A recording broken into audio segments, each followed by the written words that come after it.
Gather around, y'all people, let me tell you all a story of something I once loved when I was a child.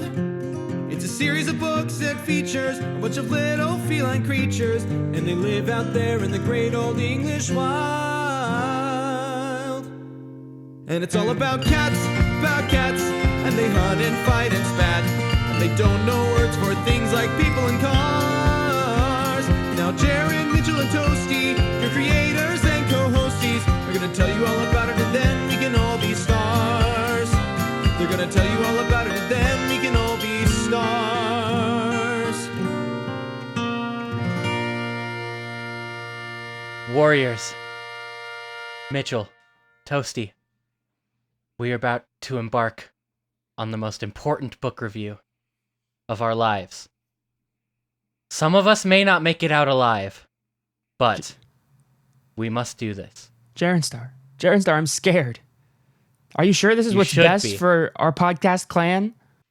Yes. This must be done. We can't be made to leave our bedrooms. What's a good metaphor for forest? Discord voice chat? Spotify. Spotify can't be made to leave the RSS feed without a fight, without a review. I got lost in the metaphor, guys. I would rather Jared Star, dive and join Come Town. Yeah, what's up? How are we gonna die during a book review? Am I allowed to ask that? Don't ask questions you don't want the answers You're to. obviously Death not by putting your whole 1,000 back paper into cuts, it. literally. I feel like I'm gonna die every time, and to know that you haven't been putting that same effort in, I'm honestly hurt. I thought we were all putting it all on the line. I may feel like I'm gonna die, but I have health issues. That's unrelated. That counts. That counts.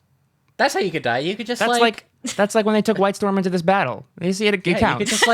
You could just have a health issue or get carried off by a hawk. Yeah. No, not the hawk of ableism. Me and Jaron are gonna fight really hard for the podcast. You're gonna get carried off by a hawk. Oh fuck! You hate to see it. Welcome, listeners, to Stars in the Making, the Warriors podcast. This is our review of the biggest book in the series so far, Warriors Book 6, The Darkest Hour. I am, of course, your host, Jaron D Ratman, he, him. I'm Mitchell Crispi, they, them. I'm Toasty Valentine, he, him. I thought of that intro because I'm genuinely a little bit nervous to talk about this book. It feels like there's a lot riding on this. Yeah, this is a big... I don't feel the same way. Sorry. Oh, wow. Then, good luck to you. Then I'm going to need Mr. I read and talk courage. about a lot of books all the time. Isn't scared to read and talk about a book. I guess I'm not afraid because I just know we have 7 more years of this podcast. There's a lot more. Yeah. There's no way that this will end up being the biggest in the end. Yeah, a season finale, I guess. A season finale? Series finale? It's not a finale of the entire series, but it's a series 1 finale. It feels like a big deal to me because this is the conclusion for this era of the series, basically. True. Although you say season, and though you're right that it isn't quite like a season, I guess in some ways it is because most people who make TV shows kind of make it so that at the end of a season, if something goes wrong and they don't get renewed, they can satisfy their audience leaving it there. At least that's how how people make TV shows when they aren't sure if they're going to get more. And in that way, this is like a season. This is a complete story. This is one arc, and this is the end of that arc. So it's kind of crazy to think that the next time that we're doing this, it will be something completely new. Well, it's going to be cats, but... It's going to be something mostly It's going to be cats. But it's going to be new. It's going to be something cats. Kind of new. Yeah. I guess since this is just my first time reading the series, I have no idea what's next in the series, so I don't know how conclusive this is and what we get next. So it'd be crazy if there was a 30-year time jump, and it's just new. All of the cats of this book are their great grandfathers. The forest is gone. The next book better have cyber cats with augmented bodies and robo parts. It's actually just all about kitty pets because the forest has been replaced with apartments, with pet-safe apartments. Not the gentrification. All right. Let's say we dive right into this book. Let's do it. I think that we're planning on going a bit more in chronological order, which means I have to address a bit of a problem that I have with these books sometimes, which is the allegiance pages. Sometimes you be starting one of these books and you're like, oh, there's the allegiances. And sometimes you've just finished a book review where at the end you're like, I wonder who the next deputy of ThunderClan will be. And then you open up the next book 20 minutes after you finish recording and it says Deputy Whitestorm and you're like, oh. Yeah, I don't read the allegiances page for that reason. Also, something funny. So we use the Warriors wiki for Cliff Notes for these reviews. Sorry to give you a peek behind the curtain. On the wiki, there's also a list of mistakes in the book. Dude, what? Of like, Says who? Yeah. Well, it's like cats being called the wrong color, and in this case, they're like, yeah. So in the allegiances, they list the deputy and Firestar as Firestar when we don't know that yet.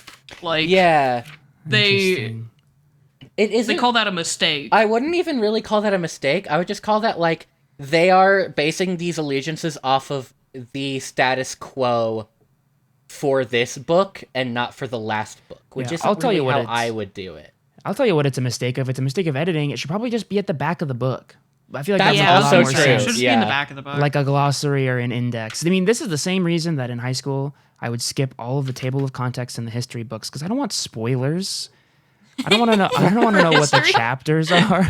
Shit. What happens in 2008? I have no idea. Yeah, let me get there. I'll get there. Yeah, but on the I plus typically side, skip the allegiances just because of potential spoilers, and also I can't remember names of half these cats. I don't know who these people are. also sometimes when you look at the allegiances pages, you get to see warriors with names like Loudbelly of RiverClan, who's I never suppose mentioned that's true. by name in I this swear entire that's not in book. any of the books because I don't think remember. Loudbelly has been mentioned by name in a single one of these books. Dude, Loudbelly hungry as hell. It's he's rumbling up in camp. Loudbelly's never involved in the battles. He only hunts and eats. That's all he does. Yeah. All right, but That's- anyway, with that that's out of the awesome. way, I just kind of wanted to mention that because the allegiances does mention Whitestorm as deputy and also has Blood Clan. What? Yeah, You what? open this book, you're like, what Crazy. the hell is Blood Clan? Man, Yeah, that would have been such a massive spoiler. this book Yeah. is great, but there are while we're on it, Blood Clan and a few other things that we'll talk about, I'm sure. This book is fantastic, but it's the most YA of them so far. Somehow, It somehow totally it is, manages like- to be so YA. Blood What's the Clan? thing that would be the scariest to kids reading this? Blood Clan. Hilarious. Which leads us directly into the prologue. We're going to take this one in a bit more chronological order because there's a lot that happens in this book, and it seems the There's easiest to so tackle. much that happens. Our prologue is about Tigerstar as he continues to meddle with forces beyond his control. And he meets Scourge, the leader of Blood Clan. Scourge. Which, yeah, to just like address the elephant in the room, Scourge is a very interesting figure in this book. Very interesting. I'm curious to know, just like in a broad sense, how do y'all feel about Scourge and his role in this book? I'm Confused. I'm a little disappointed. I don't dislike the idea of Scourge. Man, I'm already trying. I'm glad that we're friends and that you're not like my boss or something because I already want to break your rules about chronological order. We can. You talk about whatever you want. Spoilers for the rest of this book. Spoilers for the rest of the book. can We talk have about to things assume in- you're reading them because of how many times we've said they're so good. So you should definitely read the books.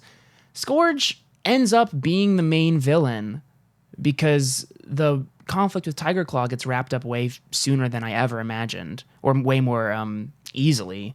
And Scourge is like a scary cat, but we don't know anything about him, which is, I feel like a misstep by Aaron Hunter et al. Because I was so invested. It felt so out of the blue. Yes. Because, like, him being like, oh, I'm going to go consult with cats outside of the forest to get them to help me be evil. That I get, but, like, it just felt like such a sudden interjection with what we've been setting up for the rest of the We should series. explain that that's Yeah. what happened. Tiger Claw Absolutely. left to go to Two Legs' place, to meet with, I guess, the largest collection of rogues this side of the Mississippi. All of the feral cats in Two Legs Place are like vicious, angry alley cats, apparently, because they mostly survive off Two Legs trash. And he procures a meeting with their leader, Scourge, and he tries to convince them to help him. It doesn't play out that in depth in the prologue, but it's just typical sense hinting at the dangers to come. Yeah, it is. Scourge kind of does like the shonen anime villain thing of like showing off how So strong true. and scary he is by insta-killing the previous scary villain. Just for being like a little bit disobedient, also classic. Yeah. But I'm not sure how I feel about Scourge as a character because we meet him in this book and he becomes a massive figure in this book. But Scourge as a representation of like Tigerstar's hubris coming back to him, where Tigerstar thinks he's the biggest, scariest, strongest, smartest thing around. And we see that with, like, in the last book, meddling with the wild dogs. Those dogs wouldn't have just destroyed ThunderClan. They would have destroyed all the cats in the forest if they weren't stopped. Like, Yeah. he clearly had not thought that far ahead. And then also meddling with a group of cats that Firestar says is bigger than any gathering of cats he's ever seen in any battle or gathering. So I appreciate it as like a physical manifestation of Tigerstar meddling with things that he cannot possibly control and it ultimately being his downfall. But it definitely is like, I would love to see like a Firestar Tigerstar final battle to wrap up this series. Yeah, and We're a little bit robbed of. I thought we were going to see it because they kind of mention it a billion times in all the books previously. Like Firestar says in this book, there's no way that this will end without a battle between me and Tiger Claw. And I guess, if anything, they got my ass for Pavlov dog tricking me into expecting foreshadowing where there was none. Can I also just say my prediction for this book wasn't completely correct. My prediction being that Tigerstar didn't actually get his 9 lives, but he still fizzles out in a kind of a quick manner, in a very non-climactic manner, which is not 100% what I predicted, but it's pretty close. That's true. It might as well have been based on the events. He gets, we're kind of dancing around it, but Scourge comes in and kills Tigerstar without Firestar even needing to do anything. And he apparently is like a Pokemon using sheer cold or something. He one-hit KOs Tigerstar with a blow so brutal that it blows through all 9 of his lives, which is not something that we were even prepped to understand could happen. And I feel like I'm personally hoping they do something in the future to explain, because based on the interactions we see with Firestar in this book, finally actually meeting StarClan, I have this weird feeling that Tigerstar must have kind of let that happen, right? He must have. There's no way that or StarClan, once he got up there trying to use his 9 lives, abandoned him. In which case, you would be even closer to correct, Toasty. Yeah, I was gonna say maybe we'll get more context in the future, but maybe StarClan just abandoned him. Maybe they really don't agree with what he was doing. And who would, honestly? Foreigners, am I right? I love teaching the kids to be scared of the foreigners. Because, the base explanation we kind of get is, that the blow is so deep that he can't go into the, sleep he needs to meet with StarClan. Yeah. He keeps bleeding through that time and ability where he would be able to do that. Yeah, I always thought the implication was that, when a leader has been killed in past books, like when Blue Star was killed by the rats or died from green cough, that when they die and come back, StarClan heals whatever killed them. And I thought the implication with Tigerstar is just that the wound was so bad that not even StarClan could, heal it all the way before he could come back. Yeah. Yeah. And it leads to a really gruesome scene that's really well written about watching this poor cat writhe on the floor 9 separate times. Yeah, die and then wake up and spasm again and then die again. And, I don't know how this didn't, traumatize me when I read this as a kid, because it is gruesome. It Well, does not hold back. We just got to be glad that these cats aren't practicing witchcraft or something, because it would have been banned for sure for depictions like this. Yeah. But anyway, with that out of the way, kind of our immediate thoughts about Scourge and Tigerstar in this book. We pick back up in typical Warriors fashion right at the end of the last book. They're bringing Blue Star back to ThunderClan so that they can mourn and bury her, and it's really sweet. And they're like, Fireheart's like, there better not be any more dogs around here. He's like checking for dogs. Checking for dogs. Reuniting with the other group of warriors that were with Blue Star that don't know what happened. It's nice. They did successfully save the clan like we thought at the end of the last book, but everybody else is gone. So it is now up to Firestar to tell everybody that Blue Star saved his life. Also in traditional Warrior Cats fashion, lots of Firestar telling everybody what happened. It really gets right into it. The beginning of the book is very much about. I feel like they do an interesting thing that I really liked, which is they focus a lot on how quick, like Firestar himself focuses a lot on how quick it feels like everything is moving, which is, I think, a very real, relatable feeling for people who have like found themselves thrust into a position. And obviously, I don't know if any of us have ever been thrust into the leadership of a clan position after our mentor and clan leader died, but if you're like suddenly the leader of a group of friends or workers at like school or something, and sometimes you're like, I don't know what I'm doing. Why was I supposed to know what I'm doing? Firestar really like embodies that, and like over the course like the first 2 chapters, like so much happens where he just has to move on and make new decisions. Even if it's not like you yourself being thrust into a role of leadership, you could still draw parallels to your own life of having to deal with grief while continuing to live your life. That's true. Like, you may not be a leader or anything, but, when you're an adult, you still have so much shit you need to do. You can't just stop everything you're doing to grieve, unfortunately. You kind of have to compartmentalize and keep going on with your life. Yeah. And it does just move so fast. Although, let us say, if you do feel like you need to do that, it doesn't make you a failure. I think a big part of society these days is we should be more willing to give people the shoulders they need and the time they need, like if things are really rough. But that's just a fair warning for all of our younger possible listeners. Yeah, I've dealt with a lot of grief in my life and will continue to. And all I'll say is, you just got to keep working through it one day at a time. And sometimes, unfortunately, you can't stop and feel it. And then one day you'll be in the bread aisle at the grocery store and it'll hit you all at once. That's just like the beginning of Vinland Saga. I don't know what So true. With Yilga. Anyway, that was just for Jaron. A large portion of the first third or half or so of this book is Fireheart, soon to be Firestar, continuing to do a little bit of damage control around Blue Star's legacy, and her passing. When they bring her back to the camp, Stonefur and Mistyfoot are with them, and he has to explain to the whole clan why the River Clan cats are there and that they're Blue Star's children, and there's a lot of uproar about it.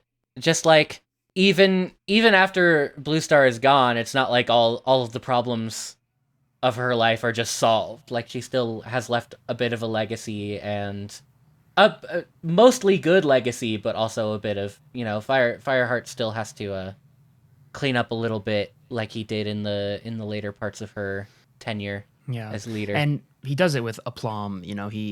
I think that like is said in the end of the last book, he realizes the ways in which she was super apologetic for the way that she acted in the end of her life, and the respect that they give her character, I feel like mitigated. One of the first things that I remember thinking is okay, I was a little upset with how her character was handled in the last book, but I do like the way that Fireheart, soon to be Firestar, handles her death, and it's all given a lot of respect in a way that I think retroactively makes her entire arc really solid. Mm-hmm. Yeah, he's very much like Blue Star may have had these issues throughout her life, but she always cared about ThunderClan above everything else. Even when she was clashing with StarClan, it was because she believed that they were threatening ThunderClan. Like, she always had their best interest at heart. And especially, like, in her last moment of lucidness before dying, which he explains to, like, White Storm, who's very concerned that he wasn't able to stop her and rescue her. That, like, she didn't go out bitterly. She went out being loved and reconciling her fate and reconciling with StarClan. Absolutely. Which is nice. I like that. I appreciate that. Despite a lot of the previous book painting her as being very vicious and irresponsible, that they are very respectful of her still. Like, they don't just say, like, yeah, all this stuff she did sucked, but she's gone now, and I'm leader, so I can fix it. He does do a little bit of that, though, later, He which does I do love. a little bit of that. But we'll get into it. Yeah. For now, what I'm super excited about is, honestly, I think maybe the best part of the entire book comes pretty early in this book, for me at least. But it starts with Cinderpaw continuing to be one of the absolute GOATs, because as Fireheart is going through all this really, like, fast-paced, tumultuous change, where, you know, people are telling him, you are the leader now, whether you realize it or not, because you were deputy and she's gone. Cinderpaw and some other friends really step up to support him here, but Cinderpaw especially, I really love the way that she embodies what a medicine cat should be. She's stern with him, keeps him on track, but allows him space to, like, breathe and think, as she's like, okay, step one, we gotta go to Mothermouth, like, tomorrow. Sorry, dude. Like, we gotta go, like, basically now, to get you your 9 lives in your ceremony, because the longer we wait, the angrier StarClan will be with us. And this was a really, really fun section for me, personally. The 9 Lives ceremony with StarClan is incredible. I know that's one of the things that we were the most excited to see coming off of the last book. Yes, yeah, true. I was gonna say, I think something we've been looking forward to this entire series, along with, you know, a final battle with Tigerstar, is seeing what it's like for a leader to receive their 9 lives, to get a glimpse into what that looks like. Just seeing what it's like for a leader in general.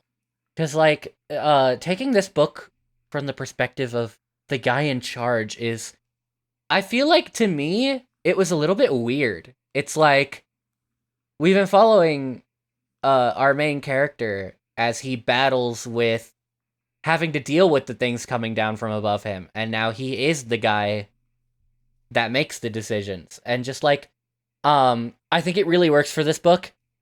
I don't think it could work for more. I think that watching from a leader's perspective just feels too on top of everything to me.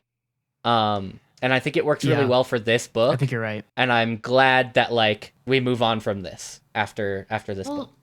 Here's my thing. I feel like he's been pseudo-leader for a long time. He has been, yeah. He's always been making really, like, mature, responsible decisions, and been very, like, cordial with other clans, and always aware of everyone's problems and trying his best to help. So it does feel like a lot in this book, because it's just very stressful. This poor guy, always stressed out of his mind, barely sleeping, dealing with, like, 30 issues in the clan. Exactly. But at the same time, it doesn't feel all that different from the other books to me. Like, this is clearly just a crescendo, you know? Like, we're just getting to the end of this. Yeah, it's a whole book of climax in a lot of ways. Firestar, dealing with 30 problems, and 29 of them are named Cloudpaw. Cloudtail. What's his fucking name? Cloudtail isn't even really that big of a problem in this book. No, he's actually... Cloudtail's really earning Cloudtail is my love and annoying, respect. but he's not a problem creator in this book. He's like just a he had fierce been in the atheist. That's all he past. is. Yeah. But you're right that it is a little weird, because or to, like, touch on what you were saying, when in the past, when he was being pseudo leader, making all these decisions, there was, like, this air of, like, I have to bend the rules a little bit. That always made those times and those decisions feel really, like, fun and adventurous. And in this book, even though there does remain a little bit of rule bending. There's still now a lot it all of fun and feels adventure very in like this book. yeah, there is. But even so, the fact that it is coming from a leader for me makes it feel a little bit more like bureaucratic, even though that's not a great word to describe it because they're still cats.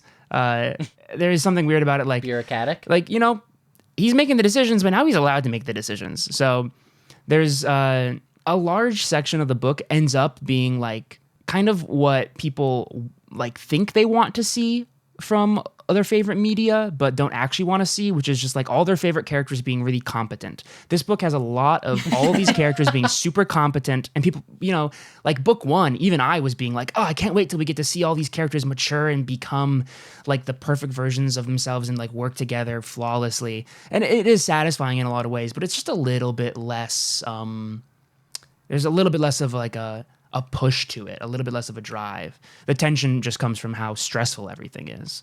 Yeah, I think It just feels, it can feel a little boring, probably because we're all adults, and it kind of just feels like Fireheart growing up, and now he has to like deal with his taxes and caring for his elderly mother, and you know, remember to go get groceries. He doesn't It's get a to little go less like fun. sneak off to the other clans to mitigate conflicts because now he's the guy in charge of those conflicts. Yeah, his wife Yeah. is like, when's date night? And he's like, I'm the boss now. I'm sorry. I have a lot of responsibilities. Yeah. Poor Sandstorm. Oh man. I mean, they're gonna have kids, right? Like, that's gotta be something I thought they that were going to have happens. kids in this book. I was so sure Well, that I at don't the think end she they was going want to be to like, by write the way, I'm about. pregnant. I don't think they want to write about Fireheart fucking. I never think thought that that's they were going to something do that. But I They did. want to put in there. I thought that they were just going to like gloss by it and then have her say like, by the way, I'm pregnant and it's yours. That should be the end but- of the book, and it ends Exactly. with You know like what, that'd be so Firestar funny. gasping at the screen, and it Yeah, zooms Firestar in and mugs roll to credits. the camera. I think it's I'm a a great stinker. trajectory. Great trajectory Yeah. for this series because we kind of get to see most of the aspects of clan life from a first-person perspective. So we got a lot of, you know, apprenticeship, warriorship, and now leadership. Yeah. The only thing that we're missing is a medicine cat. Where's my medicine cat main character? It's in all the fanfic. I mean, I'm sure we'll get it. There's like 40 books. or whatever. Sure, it'll yeah. happen. It'll happen. I would call Cinderpaw a main character. It's Well, she's not our focal character. That's true. What's the man? I'm sure you know these, Toasty. What is it?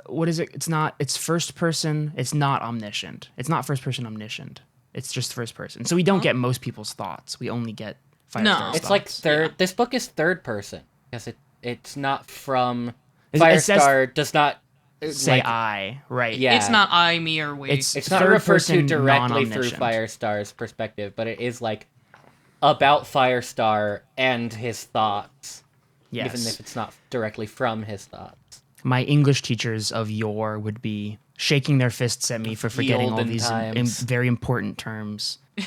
Little did you know, you would need to know them for your Warriors Review podcast in the future. They I were. mean, I'm pretty sure that's why I'm here, is to know the terms. Yeah. That's- even then, I'm like, there's first person, second person. Hold on. I wish this Google's book was it. written in second person. You catch a mouse. You are part of the you clan. are in the forest. It's me! I'm in Yeah. the clan!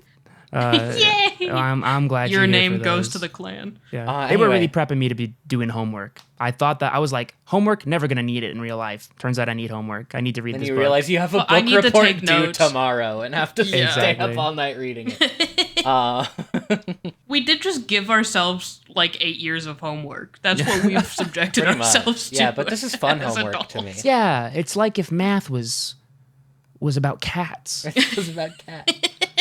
Firestar caught 3 mice. He needs to split them evenly between him and Sandstorm. Anyway. Okay, let's. Yeah. We gotta talk about the actual leader ceremony because it's beautiful.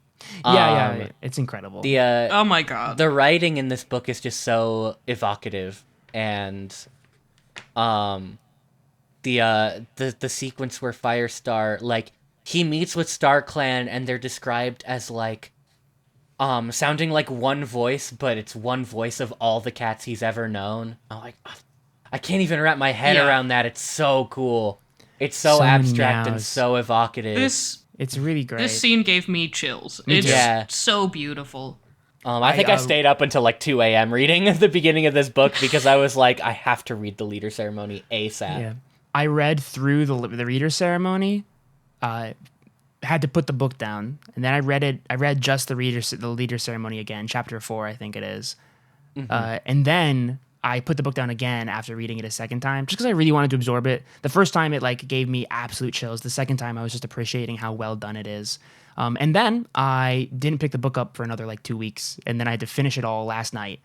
But it was good. It was great. Anyway, the leader ceremony. Anyways, if you're not reading these books, please go read this chapter specifically. Even if you just heard us talk about these characters. Because I don't think we're going to be able to summarize how well this is written. Yeah, it's just like it's a visit to Fireheart from so many cats just from this. It feels like a love letter to this whole series because we get callbacks to book 1 with Lionheart and Redtail and book 2 with Silverstream and even just the last book with like Brindleface and Swiftpaw and just all the cats that have joined StarClan from Fireheart's past, and each one of them gives him their life effectively, and it evokes the emotions in him that they felt. Like Silverstream's life is full of love because that's how she went out loving her kits and her mate, and Blue Star's life is full of grief and pain because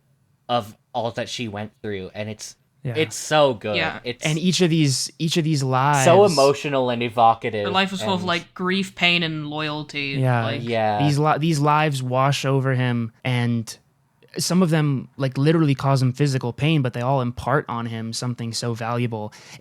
I don't know if I've ever seen a ceremony in fiction like this that is what I thought about it the second time that I read it, when I was like, I really want to understand and appreciate this. What I remember thinking about it is that there is something just so simple about the way that it's set up. I don't know why I didn't expect it, but a 9 live ceremony, a ceremony to give a cat 9 lives, requires taking like lives from the past cats that you knew and loved, and instead of it being like represented as some sort of true physical power, right, or something magical, it feels a lot more like an emotional thing where it's because you have known these cats and because they are willing through love to give you their knowledge and wisdom. It is the knowledge and wisdom itself that allows you to be prepared for any situation, to embody more power than the average cat can, and move on from a death, right? There's obviously something actually magical about it. You know, they're sleeping next to uranium or something in this old mine. But it is actually a disused mine. The maps confirm it. But anyway, the magic. It's just so well done, and I absolutely loved it. I know that the worst part of any review is when people just describe what happened, and you're like, I know, I read it, but if you haven't read these books, truly you should read this It's really chapter. hard to describe the way this makes me feel, because it makes me feel such an abstract emotion. It's so profound, yes. I It's guess. It's very romantic in that way, of just like profound. This grand abstract emotion that can't really be described in words, but only in feelings and impressions. Yeah, and this it is reminds in a young me- adult novel. It's really, really high quality for young adult writing. It's so well done.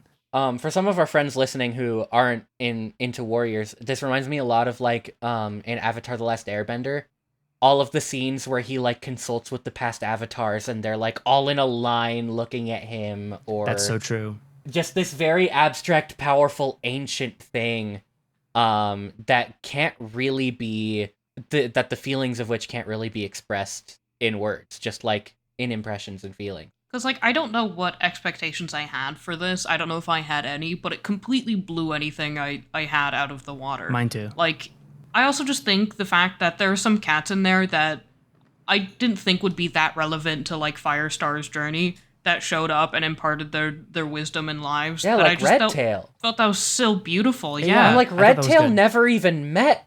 Like, Rusty joined the clan after Redtail was dead, or like at the same time he was being killed.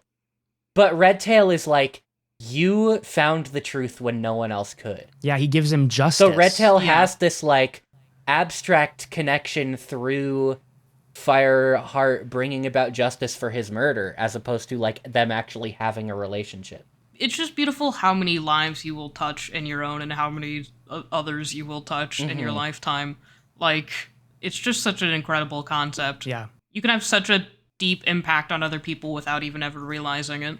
And, touching on the idea of like some sort of ancient like power and the way that it kind of gives us this indescribable feeling, that's also really useful, I think, because it works really well in the context that the rest of the book continues to place upon the idea of being leader, because as soon as Firestar wakes up, officially now Firestar, he realizes, I can never tell anybody about that. Yeah. And I can only talk to Cinderpaw about StarClan, and even Cinderpaw I cannot tell the specific Cinderpelt. You keep calling her Cinderpaw. She earned that name. She earned it. There's lots of name earning going on. She earned it in between books. I'm still kind of peeved about it. Cinderpelt. He can only talk to Cinderpelt about StarClan, and not even to her can he talk about the specifics of this ceremony and what he was told by his friends in StarClan. And from this point onward, that's a major focus of this book, is the disconnect that he feels between himself and other cats, now that, as much as he wishes it weren't true, there is something different about them, and that he must, be the leader. The one thing he can talk to Cinderpelt about is the prophecy. The prophecy. Our ominous... The ritual is interrupted, which Cinderpelt can tell after Firestar wakes up, by a mountain of bones. The river of blood that flows through it. Yeah, and a river of blood. And Bluestar gives him the prophecy, 4 will become 2, Lion and Tiger will meet in battle, and blood will rule the forest. Which, if you read the Allegiances makes a lot of sense. I wonder what the blood is. If you read the Warriors Wiki summary before you started reading this book, that'll make a lot of sense. Yeah. If you listen to this podcast before you read the book, you'll understand everything. It's I think our boy Firestar is 6 for 6 on books where he has a prophecy. Kind of crazy. This is also it's a small moment, but I do like prophecy it. Prophecy in the last book?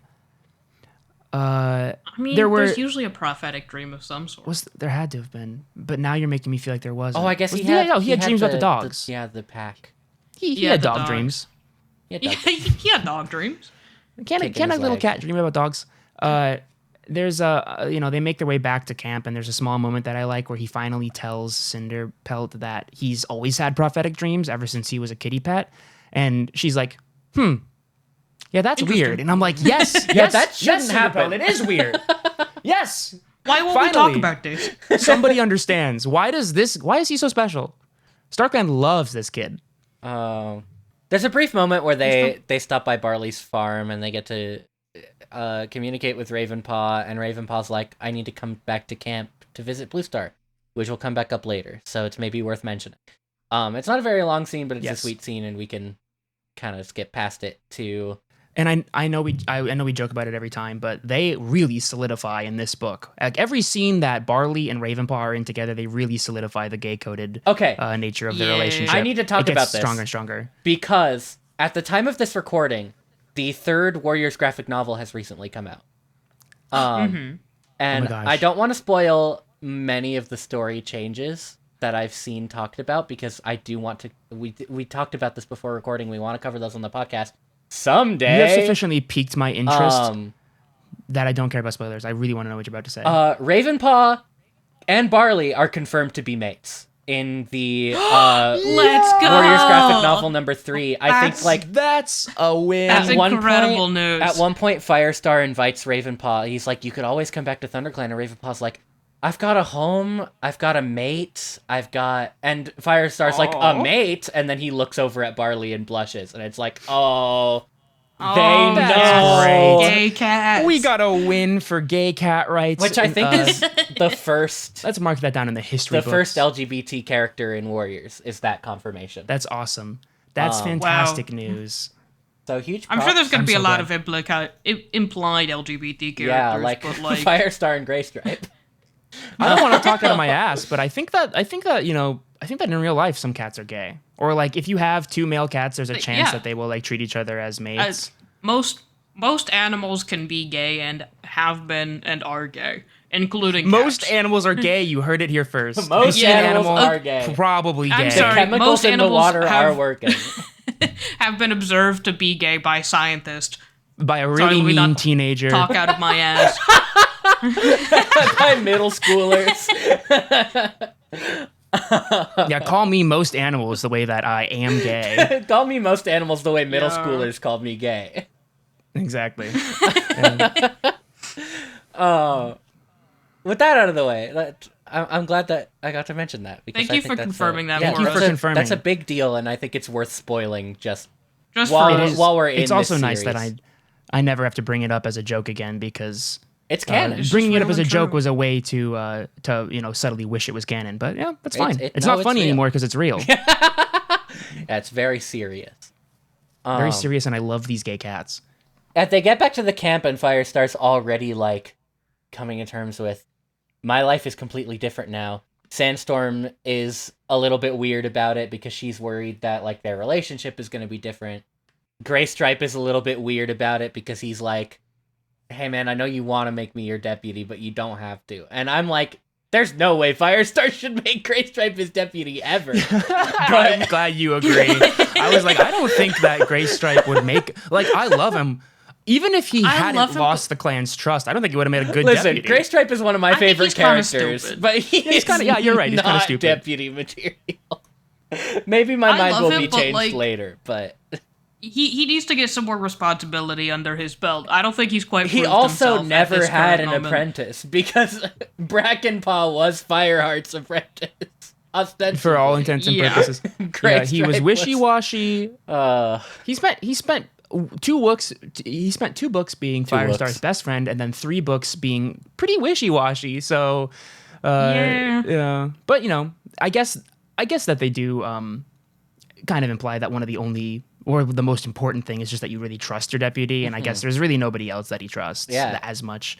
I think But later in this book, Graystripe does prove that he is more responsible. That's I think true. as I this think- continues, he grows a lot as a cat. I But at this really- current moment, no. I really, He should really not be like deputy. Graystripe. Graystripe is maybe like my second favorite character in these books so far. me too. I just really love his story of being an idiot and getting himself into this complicated situation and then suffering through it and then having to come out of it like a more grown-up person, but still like the fun the fun cat that he was before. Cats aren't people, sorry. Cats are people too. Yeah, you're right, Toasty. I think that really is like related to what I mentioned about this book just being a bunch of cats being competent.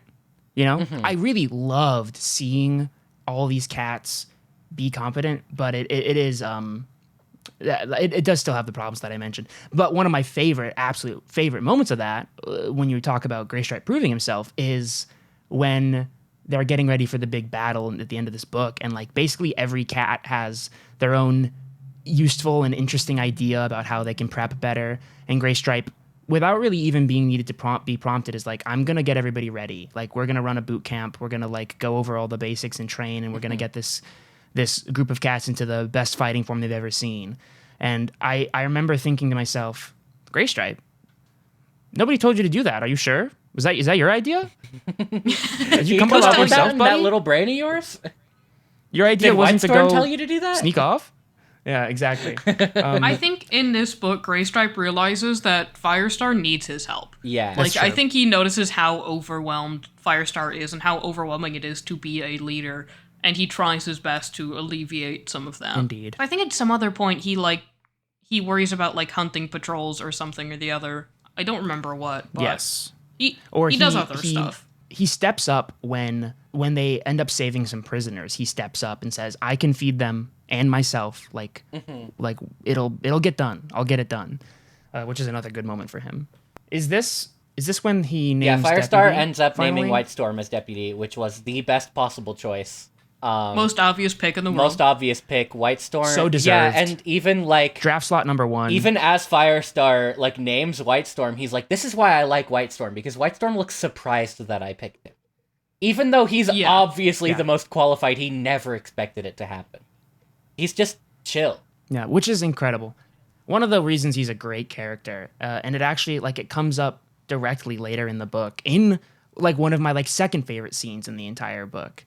If should I just talk Yeah, about that go now, for or it. should we get to it? It's right before the big battle. We can talk about White Storm now. Yeah, White Storm has a great arc across the entire. It's weird because it's not a very in-depth arc. Not a lot of change goes down, but you get It's more through so White Storm, like this the type of change arc. is in our getting to know him. exactly. You get this type of Where arc he doesn't really change as a character, but we just get to know him better. but he Yeah. deepens.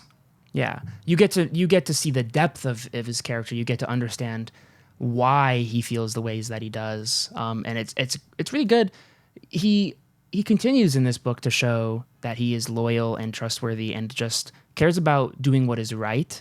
And in the stretch before the climactic battle, after a few weeks of being deputy, he talks to Firestar and he says, there is part of me that is wondering if we're making the right decision, if you are making the right decision. And Firestar is like, a little taken aback because the decision they're talking about is whether they're going to fight or leave the forest. And Firestar's like, we don't really have a choice, do we? And White Storm's like, I don't know. The cats are going to die, Firestar.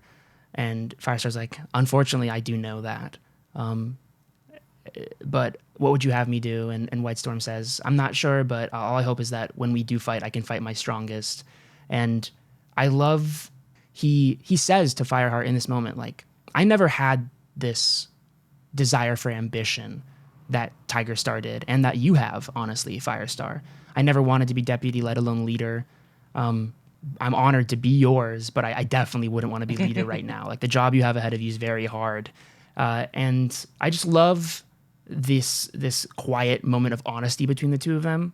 It's really a great wrap up for his character. I love I also love that scene. The end of that scene where White Storm just says, well, I told you my opinion. That's what deputies do. Yeah. And it's Yep. I love That's what a White deputy's Storm. for. He's another one of my I want to draw up a top 5 characters for this series, and White Storm might make the cut. There's a lot of great characters. just has a lot Emotional of- power scaling. Yeah. He has a lot of humility that a lot of cats don't. Yeah. He doesn't have any ego. The cat version of Freud would be so confused by him. The cat. Yeah, of course. We all know him. Thank you for laughing at that. That wasn't funny. It took me. I had to really formulate No, I that. enjoyed it. I enjoyed just picturing a cat version of Freud. Sigmund Freud. Ooh, there you go. After this, Firestar takes a little visit to Two Leg Place. This is maybe another one of my favorite scenes in the book. Where Firestar goes to his old Two Leg home and sees his old Two Legs and sees that they've adopted a new cat. And for a split second, he's That's like, true. that could be me. And then he immediately says, if I could live my life over again, I wouldn't change a single thing. Even faced Yeah. with And the absolute horror of being in the position he's in at the start of this book, he still says, this is so much better than what I had. And not only that, but it turns out one of my real sleeper favorites coming up at the end here as such a good character, Brackenpaw was following him. Bramblepaw. Bramble. Fuck me. God damn it. God damn it. Bramblepaw? What's his name? Bramblepaw. Bramblepaw. Bramblepaw was following him. And it turns this quiet moment of reflection that Firestar has into a real conversation with Bramblepaw, and he has to confront some stuff and be honest with Bramblepaw, and Bramblepaw decides to be honest with him as a reward for Firestar being honest himself. Yeah, it's really sweet. It's the really first sweet. time that this mentor and apprentice relationship really is a relationship, because they're a little bit antagonistic to each other in the last book. Because Bramblepaw knows that Firestar is a little bit afraid of him. And that's this conversation they have of can we trust each other? And Firestar realizing that they're actually very similar, because they're both young cats with a chip on their shoulder, and they always have to prove themselves no matter what. Yeah, they have a past that many people will never stop seeing in them. And this moment of honesty, I think, is really the main turning point in their relationship, and it only gets better from there. And I'm glad about that because I think I've talked about being a big baby before on this show. But one of the things in media that I know is like a useful storytelling tool and I should fucking get over it. But one of the things that is often happens is like when our main characters make like a really bad mistake, I always like get really upset by that in like a very stupid way because I just wish they hadn't, you know? And it makes me have to challenge like thoughts and emotions that are more difficult than if they'd just been perfect little boys. And so this whole like the last 2 books, I was really dreading the idea that Firestar might make like a really bad mistake with Bramblepaw, you know, get him to lose his trust in ThunderClan or maybe even killed, who knows, right? Like, because that would have been the type of mistake that I would have had a really hard time forgiving Firestar for. So I was really pleased to see that they went with this direction with it and that they handle it really well. It's still very emotionally impactful without having to be like a tragic tale. Yeah. I really love both Bramblepaw and Tawnypaw, the 2 children of Tigerstar. Incredible foils for each other.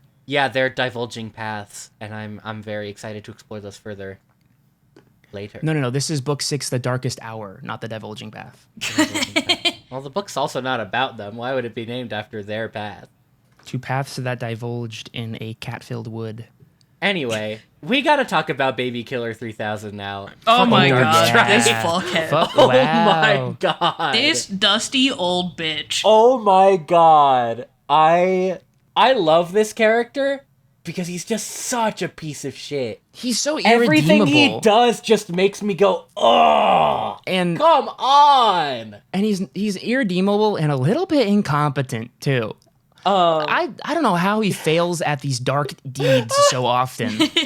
I have written in my notes in the scene later where he has to fight Stonefur. I wrote, Darkstripe is such a bitch. How are you losing to a cat who hasn't eaten in days? Baby Killer 3000 when he has to kill someone over 3 moons old. When you want to be a villain so bad, but you're so stupid. So bad. We had talked about in some of our early book reviews about him and Longtail and about how we were hoping that they would be redeemed, and this path is so much better than that, I think, because so much we more have entertaining. Longtail, who's a great character and a great asset to ThunderClan, and I know that he's a lot of people's pick for like a deputy for Firestar. A lot of fans wish that Longtail had ended up as Firestar's deputy. Yeah. I remember thinking that in the last book because he's really proven his loyalty and his growth. Despite being like one of the gaggle of bullies in the first couple books. So to get back to Baby Killer 3000. Baby Killer 3000. Yeah, Darkstripe does not follow the Longtail path. He is earlier in the book, Firestar tells Brackenfur to like tail Darkstripe at a distance because Darkstripe in the last book knew that Tigerstar was plotting something and was planning to abduct Bramblepaw and Tawnypaw to take them to ShadowClan, in the midst of the dog attack. And he claims he didn't know about the dogs, but there's no telling if that's true because he's a piece of shit. He gets caught doing some dastardly things and by a kit. And so, of course, his response is, I have to kill this baby. It knows. I have to Baby Kill 3000 this baby. Yeah. Oh my god. I gotta live up to my name. And the way that he does it is by telling this little kid, "Oh, you're so good and How sneaky clever for following me. Here's a little treat. Here's a little treat. Don't ask what they're called. They're what kind of berries are these? That's not important. They're yummy berries. That's not important. They're the yummy berries. These are feel-good berries. And then the elders make catch you me feel like, good. "Oh, I forgot. Death berries look exactly like yummy berries. Oh no." Funnily enough, that's a real thing. The way that he backpedals when the truth comes out, where Firestar's like, hey man, Sorrel Kit woke up and told us what happened, and he's like, she's lying. Or she doesn't know what she's talking about. Or fuck you guys. Fuck you guys, I'm out of here. Yeah. Long story short, he was caught conspiring with Blackfoot, deputy of ShadowClan. This is skipping ahead a little bit, but there's not a lot that happens here except for like a lot of emotional discussions about like where the clan is headed while they wait for Sorrel Kit to wake up from the near-death poisoning. Well, there's also some ceremonies that take Yeah, place. we can talk about those is that after. now? I thought that was after Yeah, this, that's once now. Darkstripe had left. Yeah. But yeah, Darkstripe gets kicked out of the clan because they find out that he's feeding information to Shadow Clan and killing babies, and they're like, well, obviously this guy's gotta go. So Darkstripe is gone. He is no longer in ThunderClan. Bye, Thank Darkstripe. God. Bye, Darkstripe. Goodbye, Darkstripe. You with your In evil the name. meantime, we have Brightheart. Yippee! Yippee! Yeah, Oh. so Firestar changes Lost Face's name to Brightheart. Another Thank one of my predictions God. pretty much came true. I think you I would call say her Bright Bright Spirit, Spirit. right? Yeah. But very close. The the thought is the same. It's a great little thing. They set it up well. They pay it off well. It's simple. It's easy. I think it was really deserved, and it's very emotional. They're doing this thing that I think they're setting up that Cloudtail has a little bit of a crush on Brightheart. I almost said Bright Spirit. I think that's been set up in the past several books, if I'm being Exactly. honest. That's what I'm. Yeah. But they continue to build on it. You know, he's very affectionate and protective of her, and he's the one who brings up to Firestar. Because Firestar is like, by the way, we got to get you to become a warrior. Who does he say that to? He says it to Longtail's Thornpaw. Thornpaw. Yeah, Thornpaw. Longtail's apprentice, right? No, I he's think like, Longtail's apprentice was Swiftpaw. Right, Swiftpaw died. Thornpaw right, yes. is Mousefur's apprentice? Yeah, he's like, you gotta. Opens up to the allegiances page? You did a great job. Yeah, exactly. It We'll doesn't finally matter. get you your warrior Yeah, name. he's Mousefur's apprentice. And Cloudtail is like, while we're at it, why don't we get this terrible, cruel name changed? And Brightheart knee Lost Face says, yes, like, please, Firestar. Like, I feel so bad every time somebody calls me it. Well, and the other cats feel bad calling her it too. Like, she says, like, Yeah, it feels like all everybody's of so my awkward. interactions are weird because I have this terrible name. And it's like, aw, yeah. Also, So he can has I to go just say, ask the like, elders. yeah, Firestar's like, I don't know if I can do that. And they're like, you think One Ear was born One Ear, bro? Come on. Like, they had to have changed his name. Yeah, I think yeah. Broken Leg was born Broken Leg? No, he broke his leg. And they renamed him. I was thinking about this. I think it's definitely, I'm really glad they did it. I was worried that he wasn't going to do it. I wasn't going to not forgive him if he didn't, because I had this prediction that he wasn't going to change the name in some sort of way to like honor Blue Star. But I guess that what they're implying is that Blue Star did it in a moment of weakness anyway, so it's like fine. But I'm glad that they did it.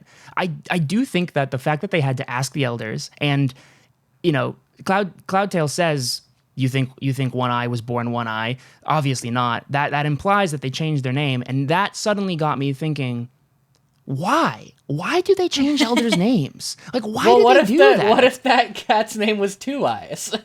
Well, yeah, there we go. This cat's name no longer represents them by the power of StarClan. I can only imagine that it's something about like when it comes to elders specifically, like to be named One Eye because you got a whole eye taken out in like a really cool battle is like some sort of mark of honor. But even so, it's like, can't people just remember that happened to you while you're still named like Treefer or something? Like, What if their name was so like Hawkeye or whatever, and they're like, oh, well, your eyes aren't that good anymore, so... well, their name, well, Toasty, in the example you just gave, their name is Hawkeye, not Hawkeyes, so it would still apply. That's true. But what Yeah. if their singular, really good eye got taken out in a battle, True, the other they one's had just one fine? Hawkeye, and The now other one it's was gone. just In one normal eye. They were born a half bird, half cat freak.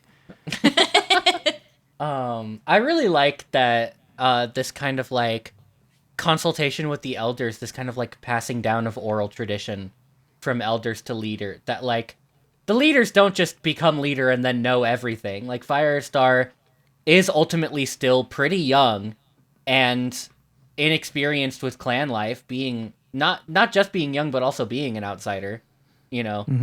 Not being told the stories by the elders like all the kids did. So he learns some of these ceremonies from elders who have been around for multiple leaders, potentially, and like getting to see all the various fringe traditions being invoked.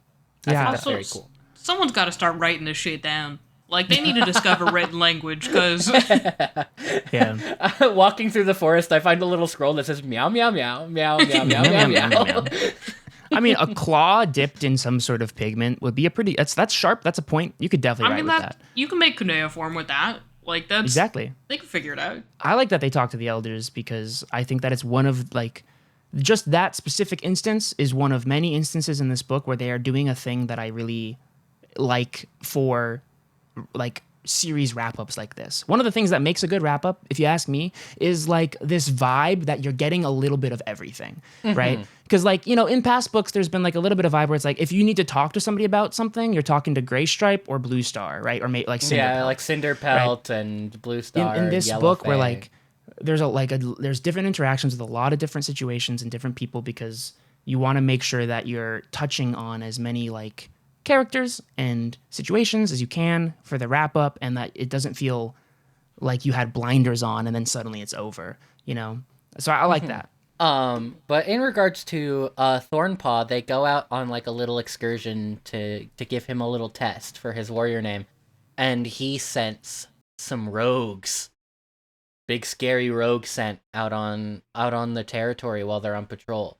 So that's our setup for our prologue coming back into play in the background. He's named Thornclaw. Firestar's very excited about this because not only is this like this was long overdue. They mentioned that like Blue Star's reluctance to name these apprentices as warriors is what ultimately led to Swiftpaw's death and Brightheart's injuries.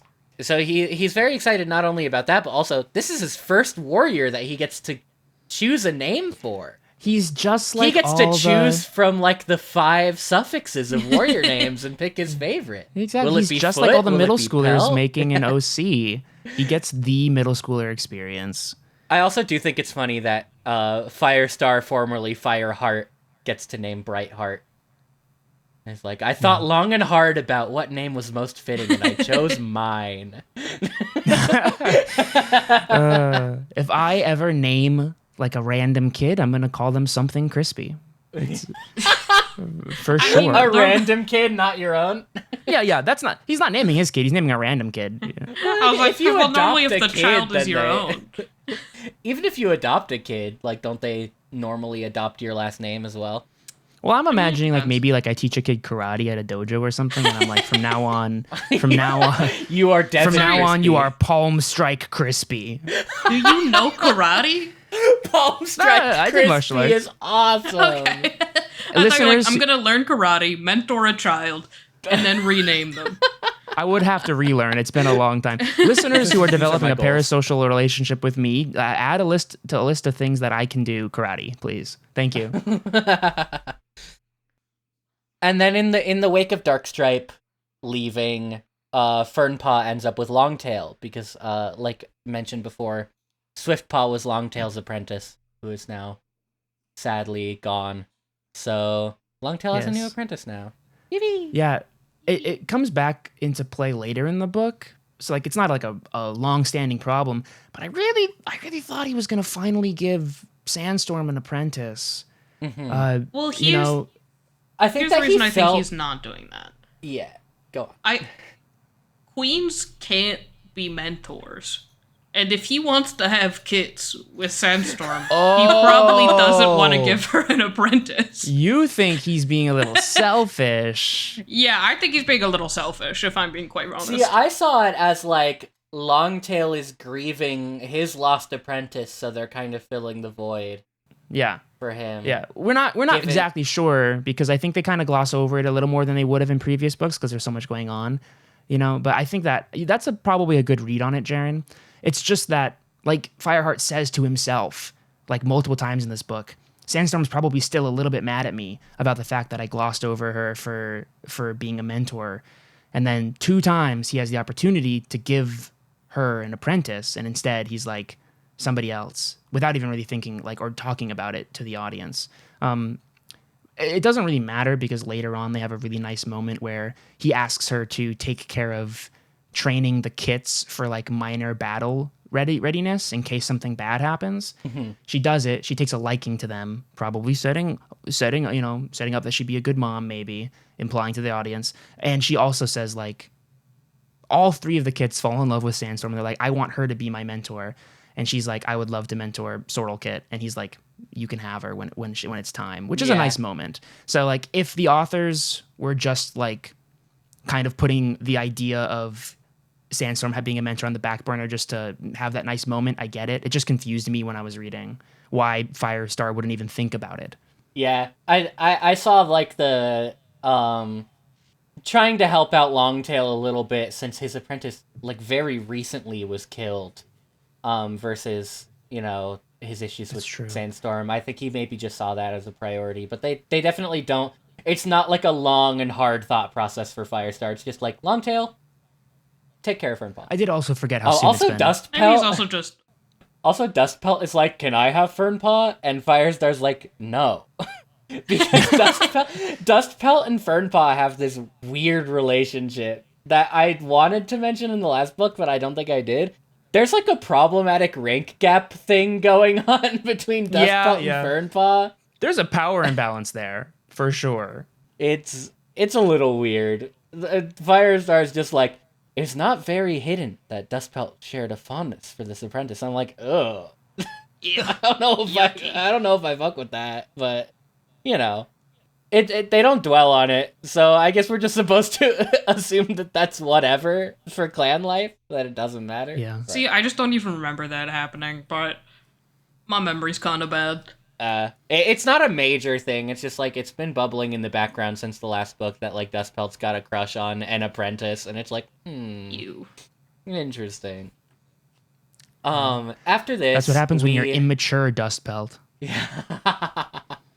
we get into some gathering prep. So before the gathering, Firestar and Greystripe are hunting near RiverClan territory, and they run into Mistyfoot. And Mistyfoot tells them Tigerstar's still visiting RiverClan, because we knew he was in the last book, that he was like making buddy with Leopardstar, the new leader of RiverClan. But now, not only is Tigerstar visiting, but he has ShadowClan warriors permanently stationed in their camp. He's just eating their prey and doing nothing. Like breaking the Third Amendment, like soldiers in the warriors' quarters. Absolutely. Yeah, like not under the guise of learning each other's culture and traditions, but really he's just surveilling them. And then this leads directly into the gathering, where ShadowClan and RiverClan arrive together, and Tigerstar says, "We're joining forces, times are hard. It's time for the clans to unite." So ShadowClan and RiverClan are forming an alliance called TigerClan. Wait, where they got that name from. Oh my, you're so right.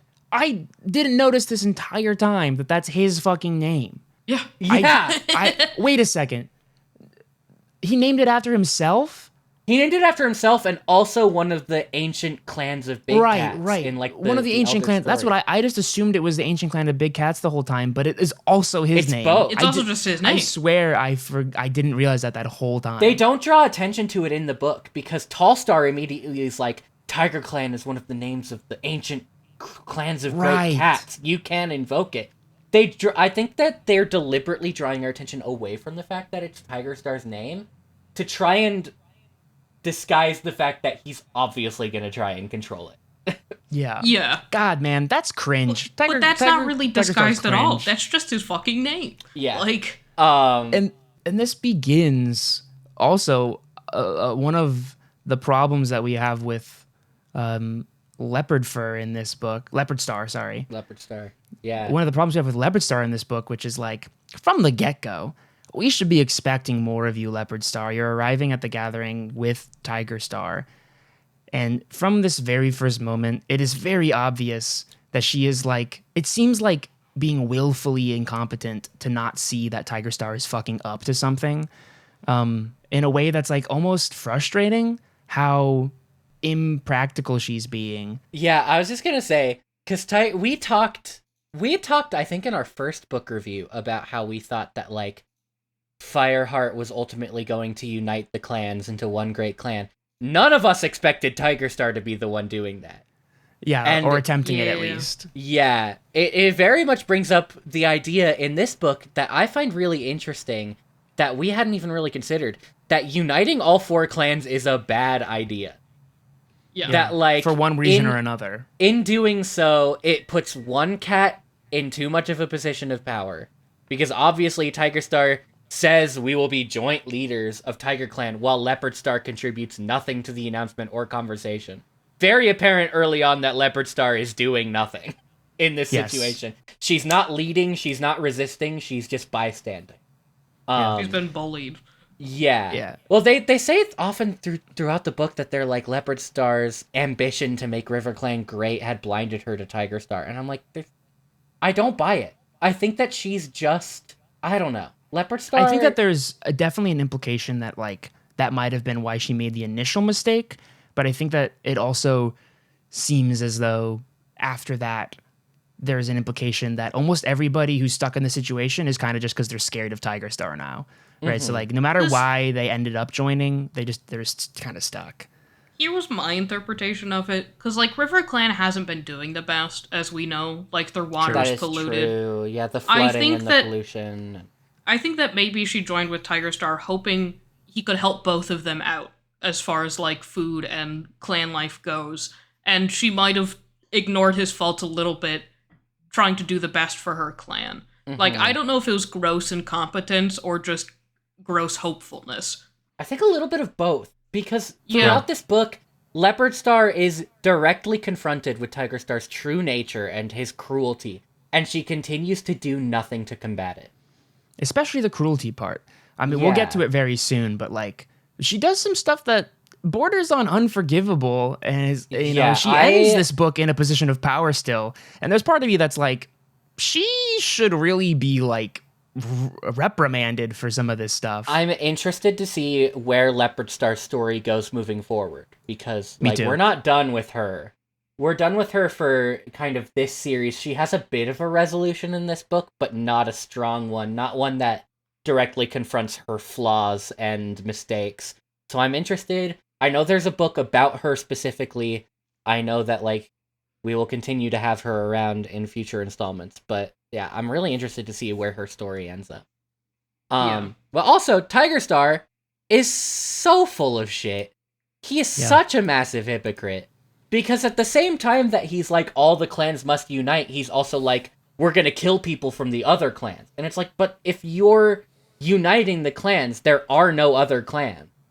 And he goes on this whole, like, crusade against half-clan kits, and it's like, if you unite the clans, 75% of all kits are gonna be half-clan kits, because we're all intermingling. He's such a...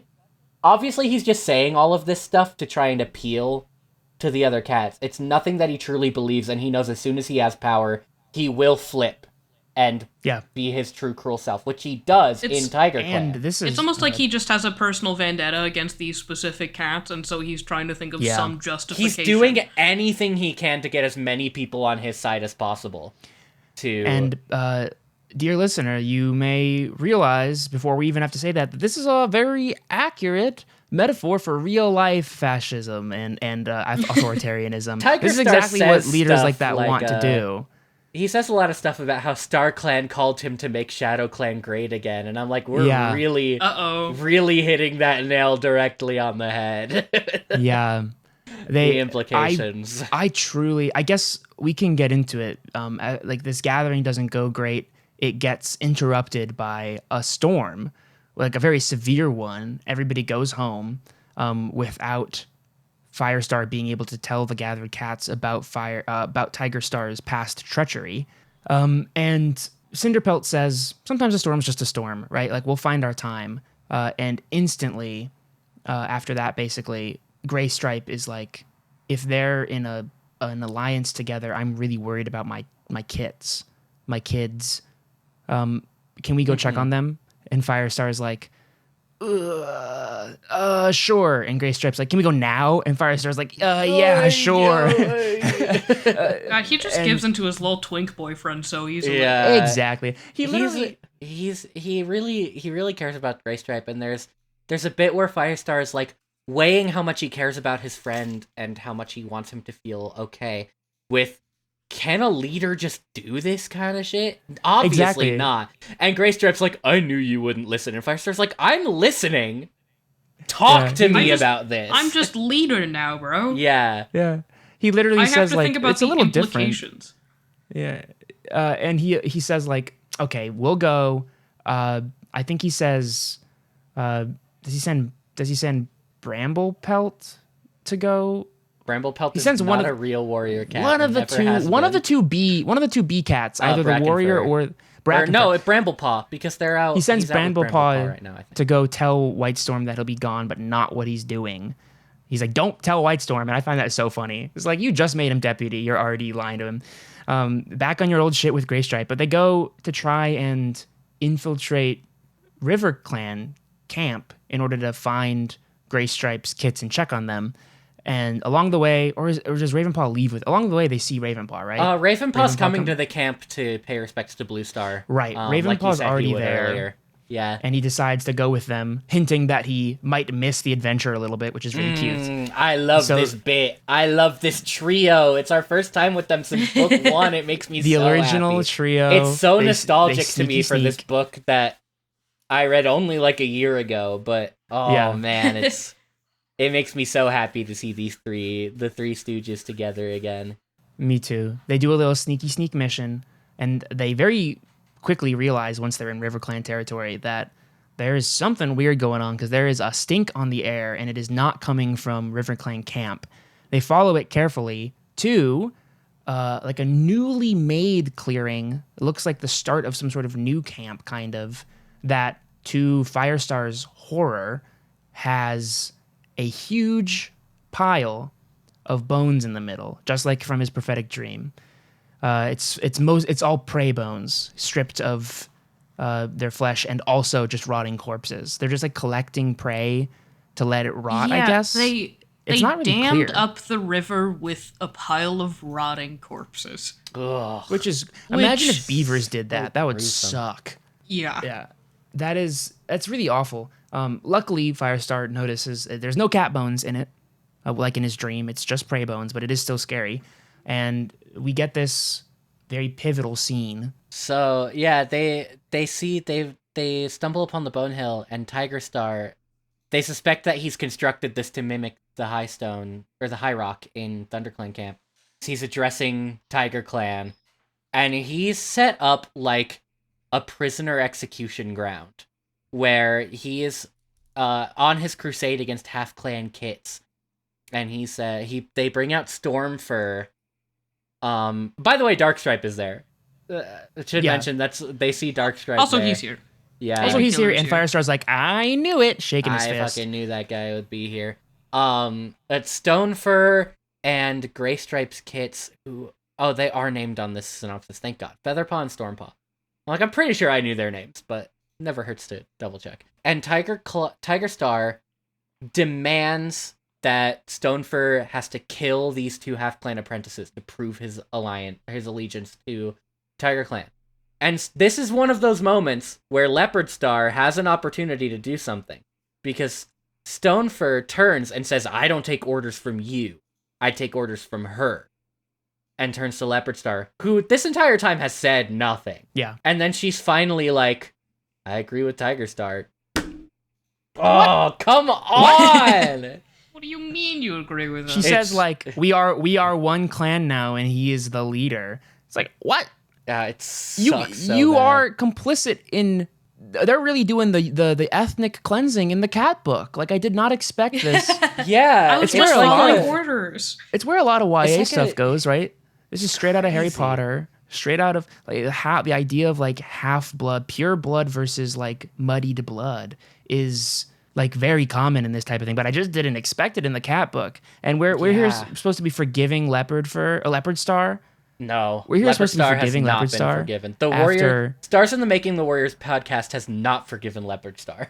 Yeah, it's crazy to be like, I mean, unless they're gonna say like she's still a bad person for this, but unless the justification is she thinks Tigerstar will just kill her if she says no, which is probably true, but like you should be taking that bullet, because you can't just like You both got 9 lives. You can fight. Yeah. Come on. fight it out. You can get a few of those lives. You can help Yeah. the future. You can't just be like, yeah, kill those kids. Yeah, That's crazy, whatever. man. Yeah, but Stonefur, my absolute goat, refuses. He won't do it.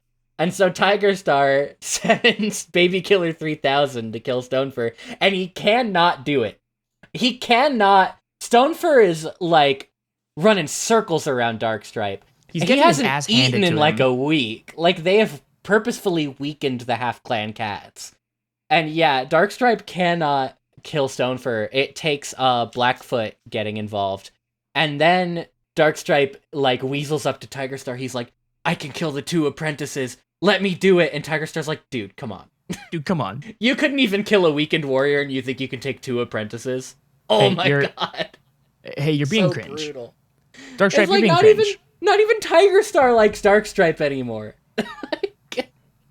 I feel bad for him, but he did bring it upon himself. Oh, I don't feel bad for him. I laugh. I laugh at his misfortune. He deserves every bit of it. This entire time, Firestar and Ravenpaw are like holding Greystripe back. They're like, you Literally, cannot they go talk in about there. putting their hands on his shoulders. It's They crazy. will kill you instantly. There's so many warriors there.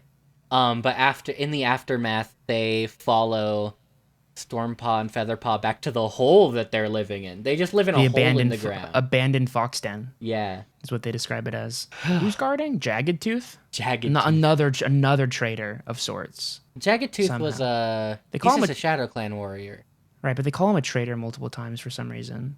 Later on, doesn't matter. I wonder. Yeah. Doesn't matter. I'm sure he traded to somebody. He traded somebody. Everybody's traitoring somebody these days. They follow to the hole. Jagged Tooth is guarding it, and they're like, "Oh, how are we gonna get in there?" Greystripe's like, "I can take him." Firestar's like, No. We need to get him out of here if we want to get the kits out without alerting other warriors." And Ravenpaw's like, licks his fingers and like rubs his hair back. He's combing. He's like, I got this, guys. Leave it to a professional. And he pulls out some like Now You See Me Too, that movie about magician level shit. He's the only spy cat in the series. He walks up to Jagged Tooth. He says, "Hey, Tigerstar needs you." Jagged Tooth's like, "Okay," and he leaves. It's that simple. Yeah, Ravenpaw's so confrontational. Jagged Tooth's like, I've never seen you before. Ravenpaw's like, you think you know every River Clan cat? It's like so awesome. Yeah, it's really great. Also, the our infinite amount of plugs for the McLeod Andrews audiobooks on Audible. Ravenpaw just has like the smoothest hero voice. It's so He's a awesome. suave motherfucker. It's awesome. It's incredible. He's literally like, you think you know every cat in River Clan? Like super deep, like cool voice. Like He sounds cooler than Fireheart. Yeah. Longtail also has a voice like that, which I think is really funny. Yeah. But anyway, they managed to get Mistyfoot is there as well. All of the half clan cats are being held prisoner for execution effectively. Because let's be real, even if Stonefur did prove his allegiance, Tigerstar wasn't just gonna let him. Yeah. Like Tigerstar was gonna do something about that. He was not gonna get off that easy. He was going to ruin his time somehow. Yeah, but they get back to the camp with the River Clan cats, and they decide that they're going to let them stay in ThunderClan. I think White Storm chimes in because some of the cats are like, we should send them home. How are we going to take care of them? And White Storm is like, these cats are all half ThunderClan. They have a right to ask us for help. Yeah. Which And I also, think is really nice. sending them home, we just got them out of home. Yeah, they were will you die. listening to me? Like, they were just being executed publicly, and you want me to send them back there? That's when Greystripe has his little moment where he's like, I'll feed all 3 of them, and myself, and more. I'll take on that responsibility, which is a very great moment of responsibility, but it is also funny because 2 of those cats are his kits. Of course he's going to say that. He's not going to let them send his kits away. Mm-hmm. We've reached about the hour and a half mark. Do we want to scurry off for a break before we talk about Tawny Paw a little bit? Yeah, I gotta get some fresh kill in me. I gotta get some delicious stagnant water from the forest. Actually, most cats get like the majority of their moisture intake from food, not water. Yeah. Like from like blood and Interesting. stuff. Mm-hmm. Yeah. That's maybe one of the reasons we don't hear them talking about drinking very often. It's why it's hard to keep house cats like well hydrated because just drinking water is not really that inherent to them. That's Yeah, fascinating. they'll do I it didn't when know they're they'll do it if they're super thirsty, but they prefer to get their moisture from food. Oh, learn something new every day. You should provide your cats water because You should still water yes. your cat. Be sure to water your cats every day. Don't Yes. just feed them mites.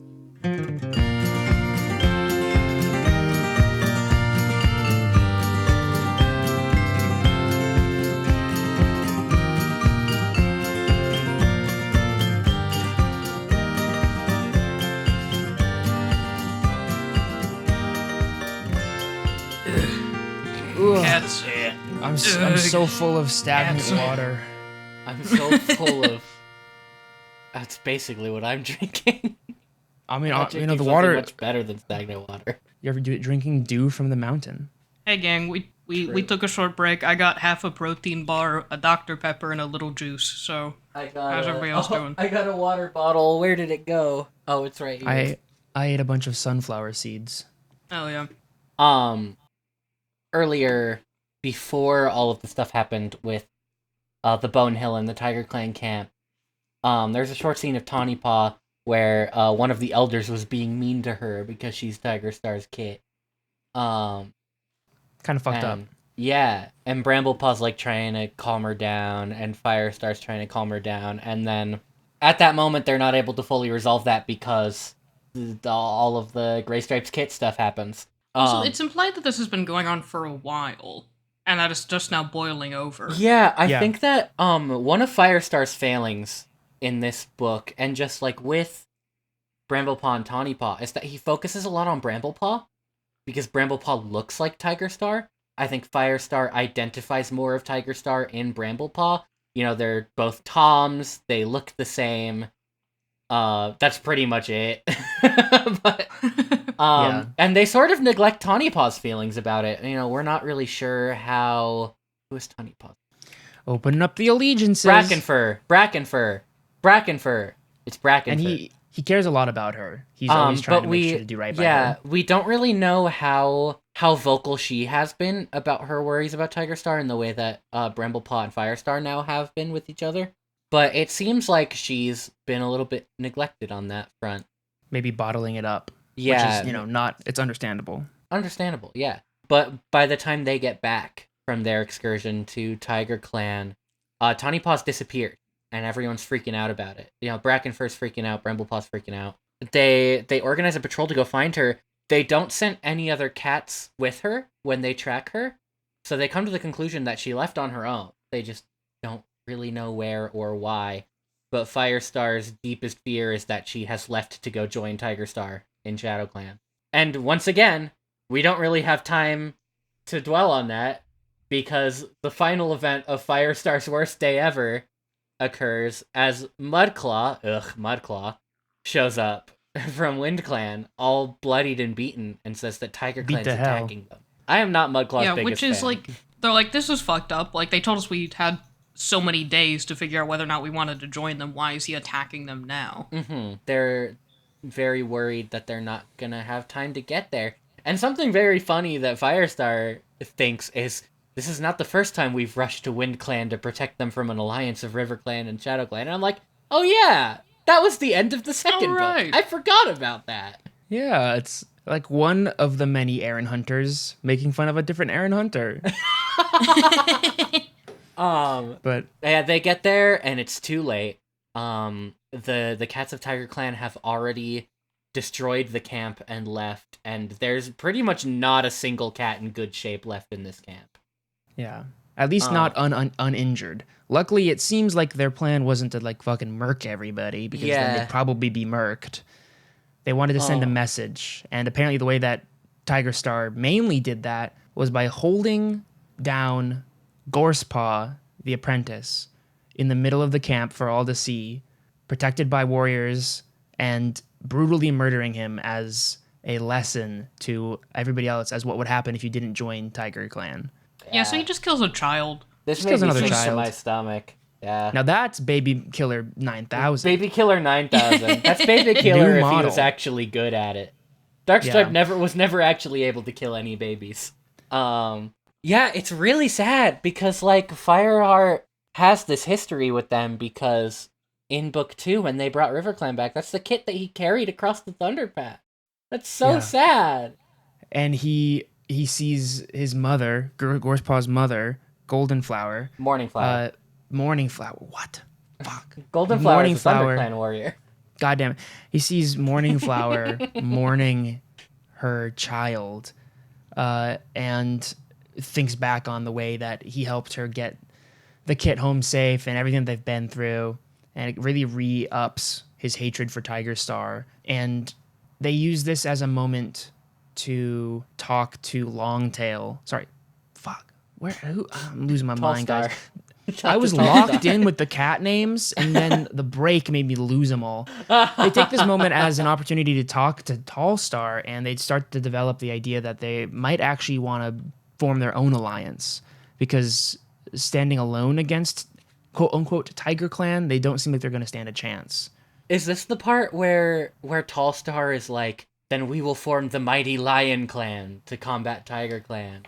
He says something like, we'll be a pretty clan as strong as a lion. And Firestar's like, this is just like what Blue Star told me! well, that's the name of that's like the plot of this book. We also glossed over earlier, when he's out on a hunting patrol, he sees his reflection in the water and there's a lion looking back at him. Scares the shit out of him. Yeah, it's on the cover of my book. It's so How'd he pretty. get It's not on the cover of my book. My book is his regular reflection in the water. That doesn't happen in the book. That doesn't look like a Yeah. lion. I have the same cover as Mitchell. Yeah, I have one of the new. They redid all the covers fairly recently, I think. I'm aware. I'm of all holding the it new- up, but Yeah, I'm both of imagining my it. box sets for series 1 and 2 are the new covers that just have a single cat on the front looking dramatically off into the distance. Yep. But yeah, so Firestar finally figures out 4 becomes 2. That means the 4 clans join into 2 clans, and they're Lion and Tiger, and wow. Yeah, and I love that he.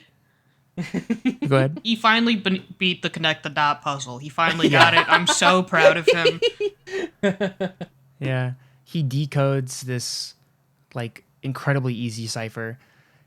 And the other thing that I think is funny about this moment is he says something along the lines of, there's no way that Tallstar could have known.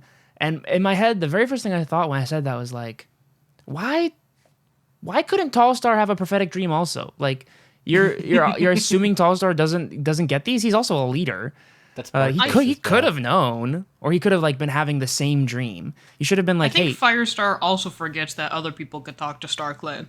exactly. Yeah, they're Except for Cinderpelt, StarClan apparently. are not his best friends. Other people except for Cinderpelt can talk to StarClan, because like 17 times in this book, Firestar says, "Hey Cinderpelt, StarClan tell you anything?" And she's like, "Nope, not yet." And then they check in another 10 pages later. Nope, not yet. Have would you be checked your very emails? funny. Is there anything from StarClan? Yeah, exactly. It'd Refresh. be very funny if instead Tallstar was like, "We will join like a mighty leopard to become Leopard Clan," and then Firestar's like, "I kind of hate leopards right now. Like, I'm not on leopards. I'm not on board with leopards today. Let's workshop this. Could we do mountain lion? Can we do like Cougar Clan? Yeah. Maybe Cougar. not Cougar Clan. We're gonna hunt, I shan't say. I shan't say. Dustpelt would be into Cougar Clan. That's all I'm saying. Yeah. Anyway, yeah, so they both agree. They're like, we're not going to keep putting up with this. We're going to go to the meeting with Tigerstar at Four Trees, and we're going to tell him no, and we're going to fight. And Firestar's a little bit apprehensive about it, but he's like, this is going to have to end with me fighting Tigerstar at some point. Which we've been being told since like the second book, I think. Yeah. Like, keep saying it over and over and over in this book, where they're like, I'm beginning to think there could be no peace in the clans until Tigerstar is dead, and I'll be the one to kill him. It's like, all right, we get it, man. You want to kill Tigerstar. Yeah, you got a violent streak. It's okay. They go to the meeting, and they're both like, we're not going to join Tiger Clan, man. Hey, buddy. We're Give it not up. doing that. Hey, man, I know you. I'm not going to join you.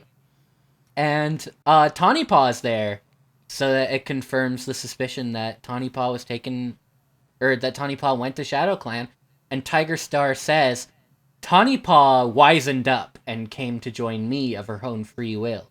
And he turns to Bramblepaw and he says, it's your turn to do the same. And Bramblepaw does the, I'll never join you, I'd rather die. It's honestly You're really... not my real dad. It's a very, very not my real dad moment. It's really emotional because he's like, Tawny Pelt, how could you?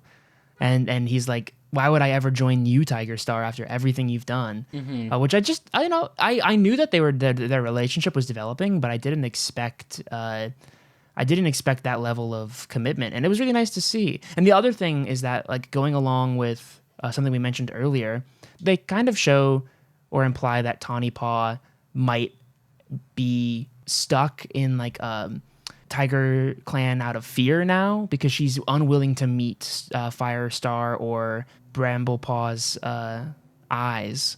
Mm-hmm. And I think that's one of the reasons that I was assuming that other cats were also in that situation. Because, like, I feel like later, Tawny Pelt, is that Tawny Paw? The She's still names Paw? drive me crazy. They don't It's get Paw, their yeah. warrior names in this book. It's Okay, just Tawny Paw. Tawny Paw.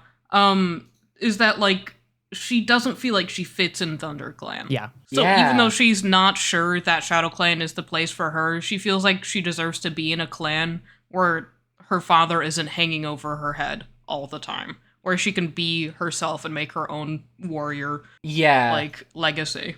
Where people aren't going to think differently of her because they hate her dad. Yeah. And so she goes and joins the dad that everybody hates. Makes total sense to me. I mean, he literally says out loud that he's going to kill his son. He's like, Yeah, "You can he says, or join me I will now kill or you." die. Yeah. And it's like, wow.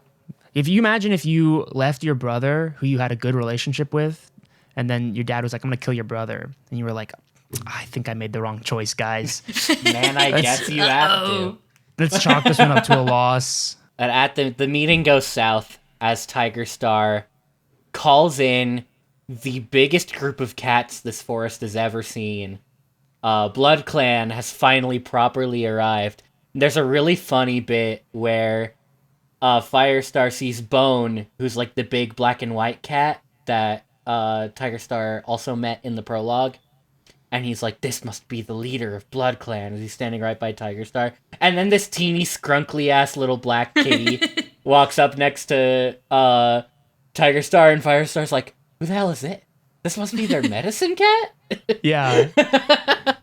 And Who he's is like, this guy? He's small. I'm Scourge. Yeah, but, did it, Mitchell, I know, listened to the audiobook. Toasty, did you happen to listen to the audiobook for this at all? No, I've been busy. Scourge is described as having, like, a crackly voice like shattered ice, and the voice that McLeod Andrews gives him is so good. It's very good. It is perfect levels of actually creepy and, like, child villain levels. Yeah. It's perfect villain voice. Scourge, leader, Blood Clan. Yeah. These scary urban cats moving into the countryside, taking up the countryside space. The gentrification The of it all. gentrification and Gentrification. gentrification. We gotta work on our puns. Gentailfication. I think we should work on them less, and we should just do them less. What do you mean? No, What's I wrong with don't mean puns? that. I don't mean that. Take that back. That's how you die doing a book review. It's you tell your friends their puns are bad, and they tear you to pieces. You tell me my puns are bad and I implode. You are The told that your internal puns are structure. bad, and I explode into 1,000 crying pieces. The thing about this part of the book onward is that it gets crazy. This is where it gets crazy, everybody. This party's getting crazy. I didn't expect this plot point at all. We mentioned it earlier. I think the important part about this, to begin, is that Firestar sees instantly an opportunity to perhaps undermine Tigerstar by convincing Blood Clan that he's not the right people to side with and that they might be better off siding against him or just leaving. And I like at the beginning of this interaction, I was like, oh, this is going to be interesting. Like, I really like the way that this is going. And Firestar does a decent job by describing to this gathering of cats what he couldn't describe at the last gathering because of the storm, talking about all of Tigerstar's misdeeds. And there's this really cool moment where Scourge is like, Firestar's trying to convince Scourge that Tigerstar's a bad person. And Scourge kind of does this thing where he's like, I knew he was a bad person. I'm also a bad person. I didn't know that his plan failed, and now I respect him less. Yeah, which is a really cool villain Scourge- thing. Scourge realizes that the information Tigerstar gave him wasn't 100% accurate. It was off just in, like, timing. That Tigerstar told him about the plan with the dogs after it had already failed, as if it was something he was going to do. And Scourge is like... Because Firestar says, like, 3 moons ago, we were almost torn apart by dogs. And Scourge's response is, he told me that 2 moons ago. Yeah. And is suddenly like, I appreciate what you've told me, Firestar. Yeah, turn. Well, also, like, Tigerstar tries to order BloodClan to attack, and Scourge says no. They don't answer to you. And I think that's where Firestar sees this opportunity. He's like, these guys aren't completely under Tigerstar's foot. I can work with this. I can try to turn them on him. Which he does, because this is where the big unzipping of Tigerstar happens. Where, Yeah. Yeah. So we also haven't described the reason why Scourge is scary, because we've described him as scrunkly. We've got like body modification entering this series. It's insane. He fused dog teeth to his claws. I don't understand what they mean by that, but it's terrifying. That Firestar cat is found like super glue in the trash. Exactly. Firestar's like, this cat's reinforced his claws with dog teeth. I'm like, how the fuck? How do you do that? They also, many of the cats of BloodClan, they all have kitty pet collars on. And Some many of them, not all of them. Many of them, yeah. many of them have teeth, cat teeth and dog teeth, like poked through the collars as like trophies of their kills. Yeah. Which is insane. That's a lot of work to do for somebody without opposable thumbs, is all I'm saying. It's crazy. It's I'm not even gonna begin to think about the logistics of how these cats are doing these like body and clothing modifications with their silly little cat paws. But it is definitely that's the thing in these books now. It is definitely the most absurd thing that they've ever pitched to us, but I don't hate it. I think it's awesome, actually. Yeah, it's kind of cool. It's kind of badass. Tigerstar tries to attack Scourge, and Scourge maneuvers around him, digs the dog teeth claws into his throat, and tears him all the way down to his tail. Which is, as we mentioned at the top of the episode, the injury that was so bad not even StarClan could fix him. It's brutal. Yeah. It's like all the cats watching this cat writhe on the ground and die over and over and over. And it's over just in like- like a second. I feel like they've done this before in previous books where you're like, oh, this is going to be the big moment of the book. This is going to be it. It's going to be the battle between Tigerstar and Firestar, and that's the climax. And then they're like, actually, that's over. That's over now. Yeah. Now Seven there's more a new chapters. plot point. What else is going to happen? That was some baby shit. You're not ready for what's coming next. Oh, you thought you could predict this, and then you can't predict shit. Like, everyone's obviously pretty shaken up about this because they just watched the strongest cat in the forest get insta-killed. Yeah. It's also an interesting moment where, like, Firestar has to sort of deal with this grief he feels for Tigerstar that he's not sure how to feel about. Yeah. He talks about how he's like, you had the potential to be such an incredible warrior and you just misused it.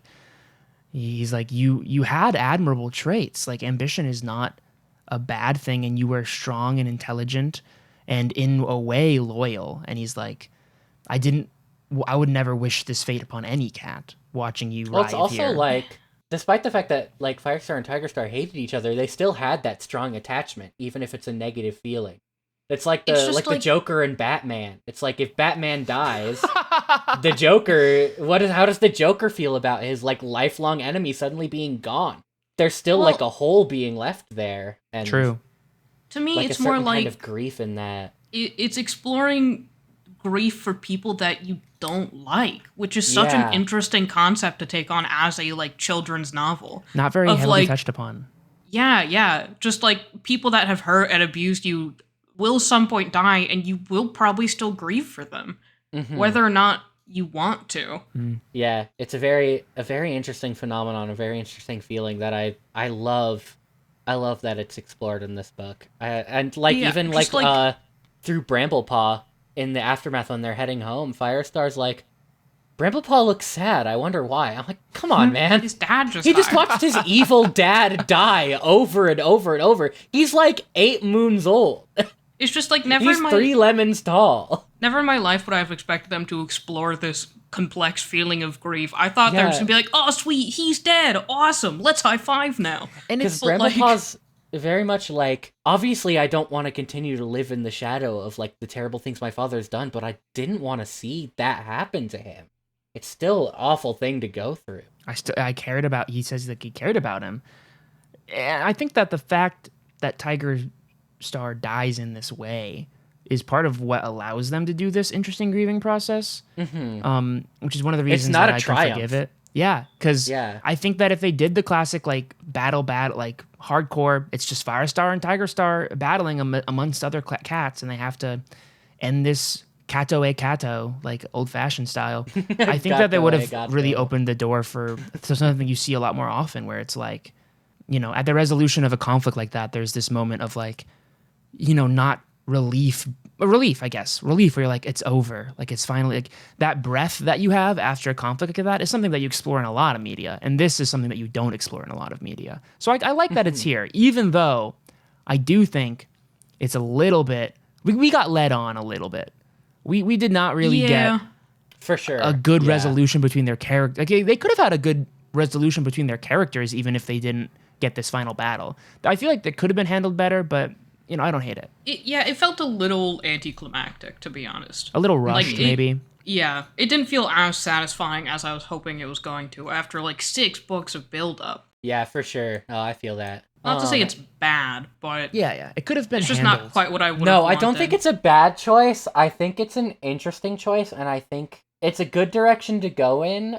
But I feel like maybe there was more they could have done with it. I agree. And I know that there's character-specific books that will go more into stories like this, but within just Series 6, I feel like I like the symbolism of the way Tigerstar is killed. Like I said at the top of the episode, the whole, like, him meddling in all of these greater powers because he thinks he can handle it, he thinks he's all that, and then ultimately being undone by those powers, with his leadership from StarClan meaning nothing in the face of what he's gotten himself into, I think is a great way for his character to go out.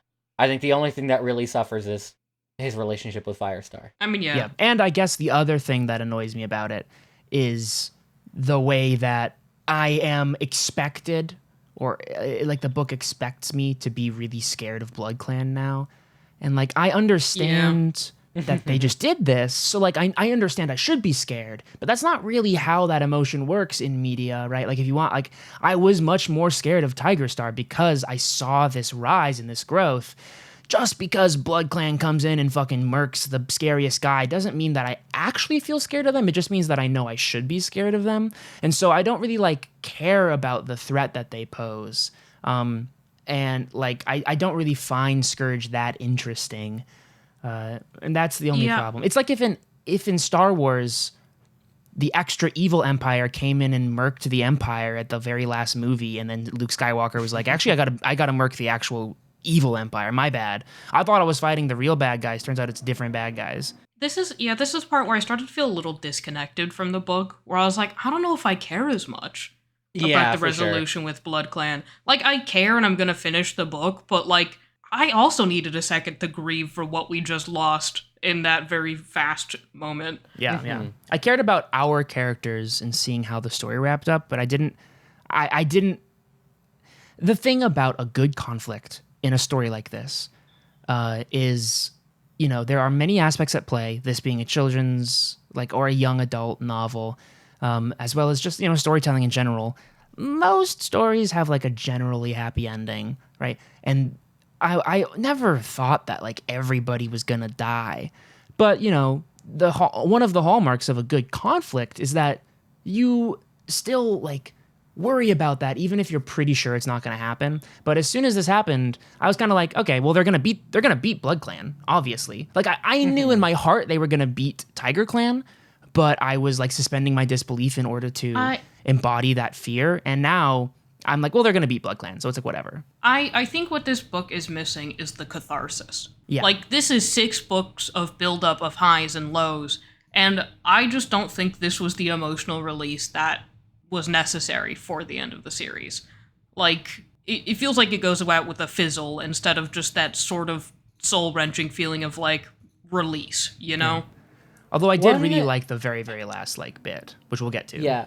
One perspective on this that I only really thought about, and I re-listened to the audiobook over the past couple days to prep for this recording, is the idea of this entire journey through these 6 books has been about a kitty pet joining the ranks of the clans, gaining the favor of StarClan, going on this great journey, and then that power that favored those experiences ultimately being what allows him to face off against another kitty pet who hasn't made that journey, who maybe took a shortcut to great power. It's true. But doesn't have that belief in StarClan, and that ends up being, you know, how Barley says is Scourge's greatest weakness, and how he ends up being defeated. So I think that that's a valid perspective on this conflict. However, that happens in 7 chapters in this book. Yes. Out of 6 entire books. I think we could have had Scourge seated earlier. Yeah. Even if he played a very minor role. Like, I've seen some fan discussion. I'm a little bit more in tune with the fan base recently, since I've been, like, on the podcast social medias. Follow us on our social medias.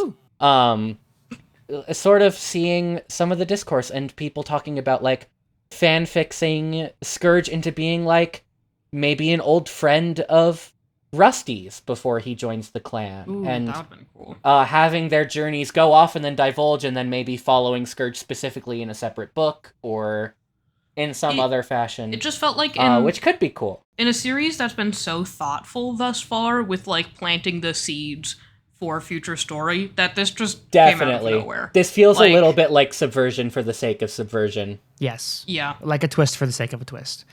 But yeah, even with all that said, I still really enjoyed everything. Yeah. I still enjoyed time. it. I just wish it was different. I don't think that this is a bad writing choice. I think it's just a bit of a weakness. Yeah. Yeah. There's so many stories in media that I love with my whole heart, but at certain points wish it was different. You know, like it's Everyone not has those, yeah.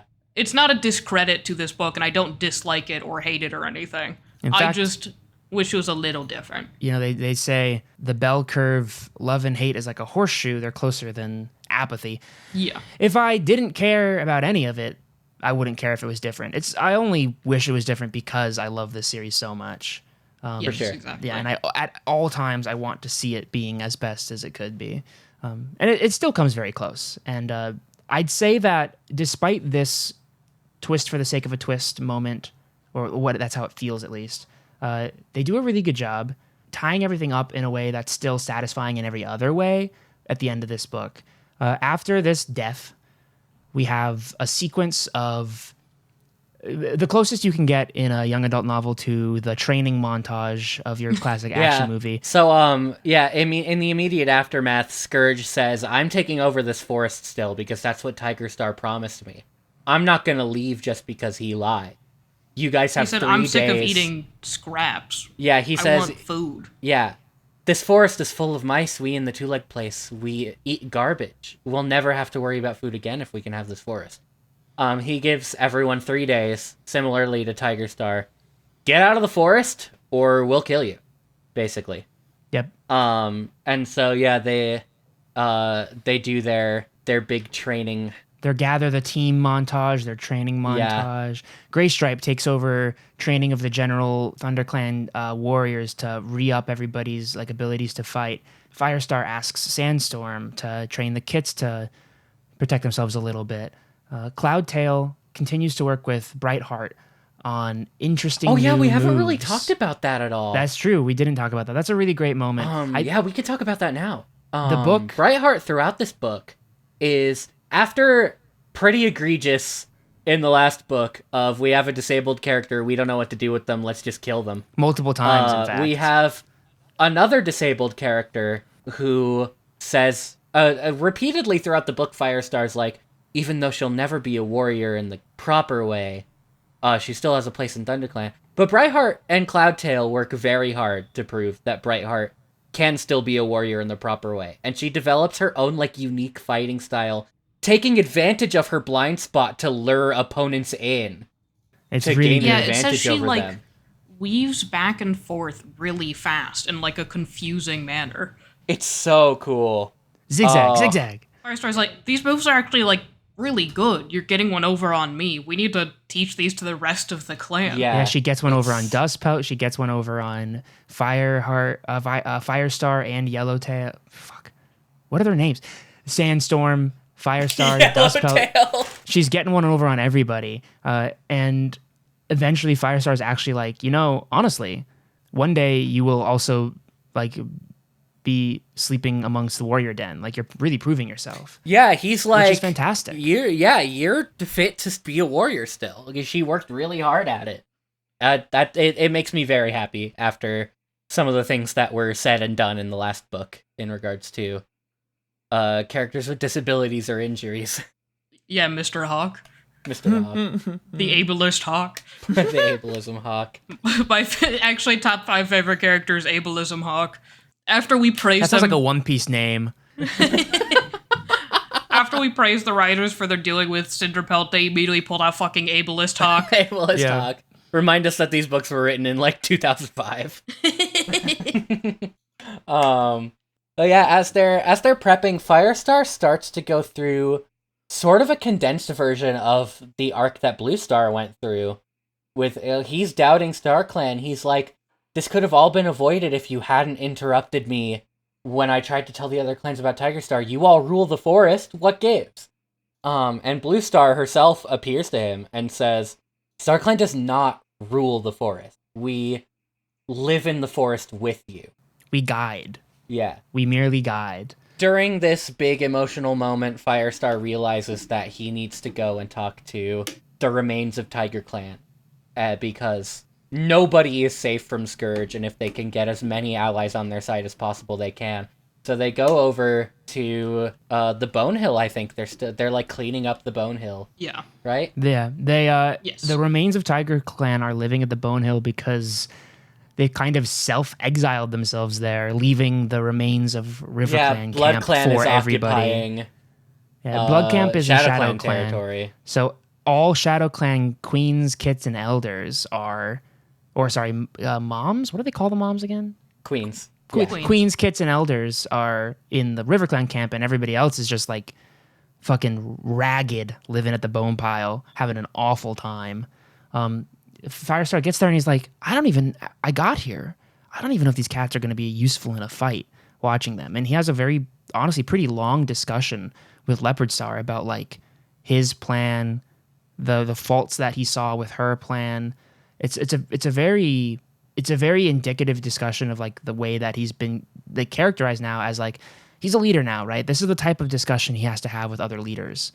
It's not the same as when he used to sneak around and just talk to Mistyfoot or anybody else, you know? And they discuss things with Blackfoot as well, since he was Tigerstar's deputy, so he's now the de facto leader of Shadow Clan, even though he hasn't had the ritual. Yes. And Darkstripe is also there. Because Darkstripe's of course also he there. is. And he's like, Firestar, it's your fault that Tigerstar died somehow. I hate you and I'm not gonna fight with you, I'm leaving. Mm-hmm. He sucks so bad. Bro, you wouldn't even be able to beat any of the Blood Clan cats. What do you think he'd contribute anyway? No one wanted you to cannon join fodder.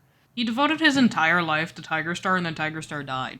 Yeah. And now he He's just does not know what to do. Lashing out just at a everybody who he thinks is... Yeah. Ugh. It's truly sad. Darkstripe's a pretty sad character.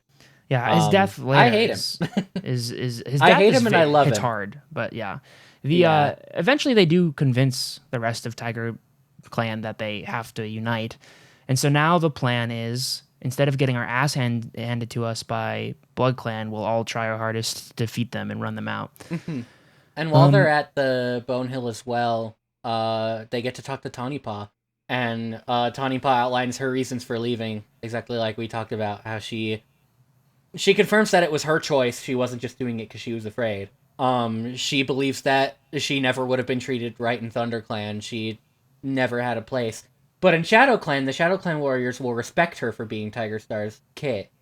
And they won't treat her like garbage. She feels like she has more of a place there than in ThunderClan as a half Shadow Clan, half ThunderClan kit at that point. Even though Tigerstar was in ThunderClan, it doesn't really matter. That's his bullshit justification for saying my kits are different because I was a loyal ThunderClan warrior at some point.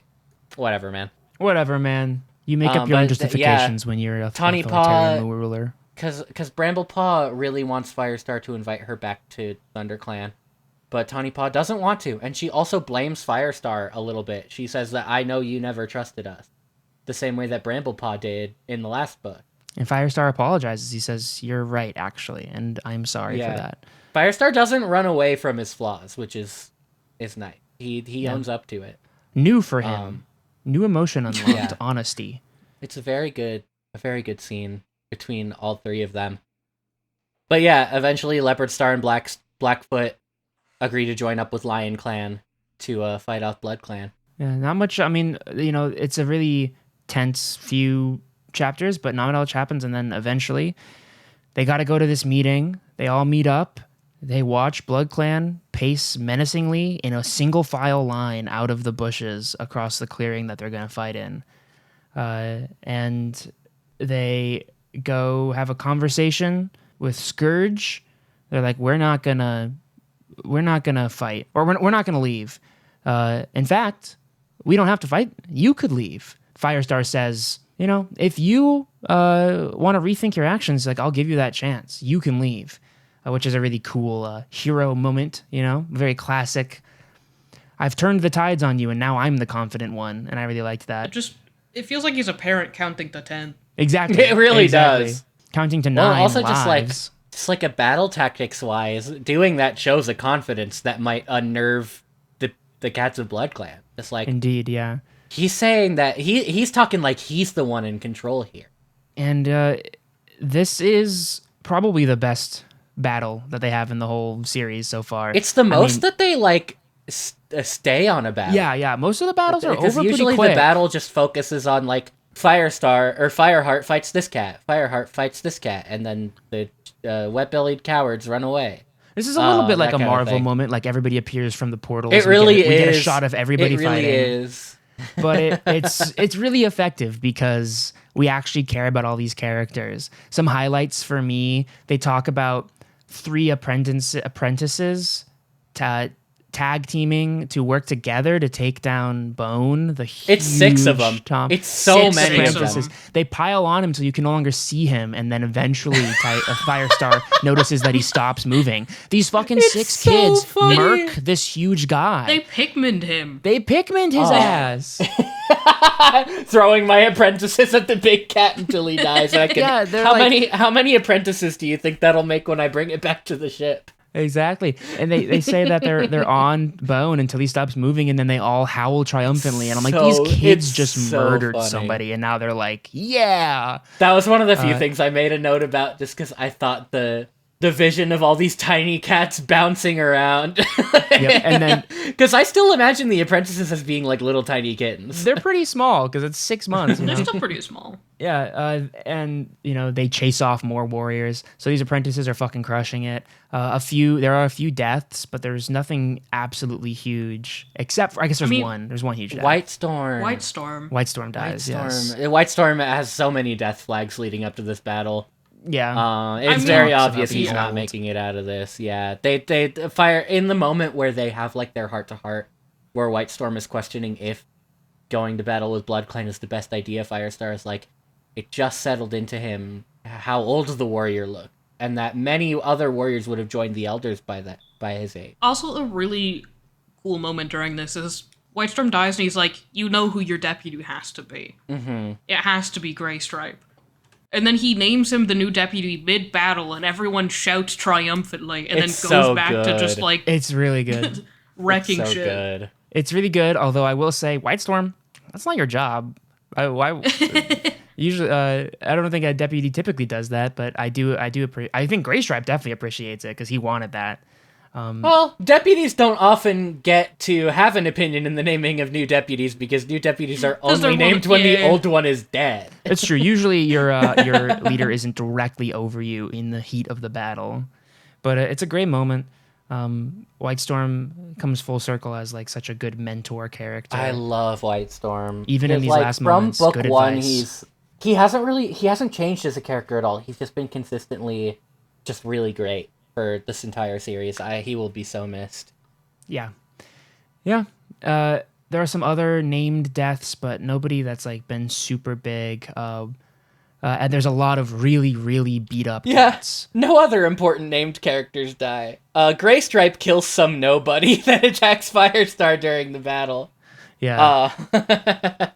Oh, Darkstripe Fuck, out of I nowhere. literally forgot. Oh, right. I forgot. I was nobody. Like, I was like, who else dies? Nobody. There's like a few River Clan cats or No, Wind Clan cat, but- Darkstripe.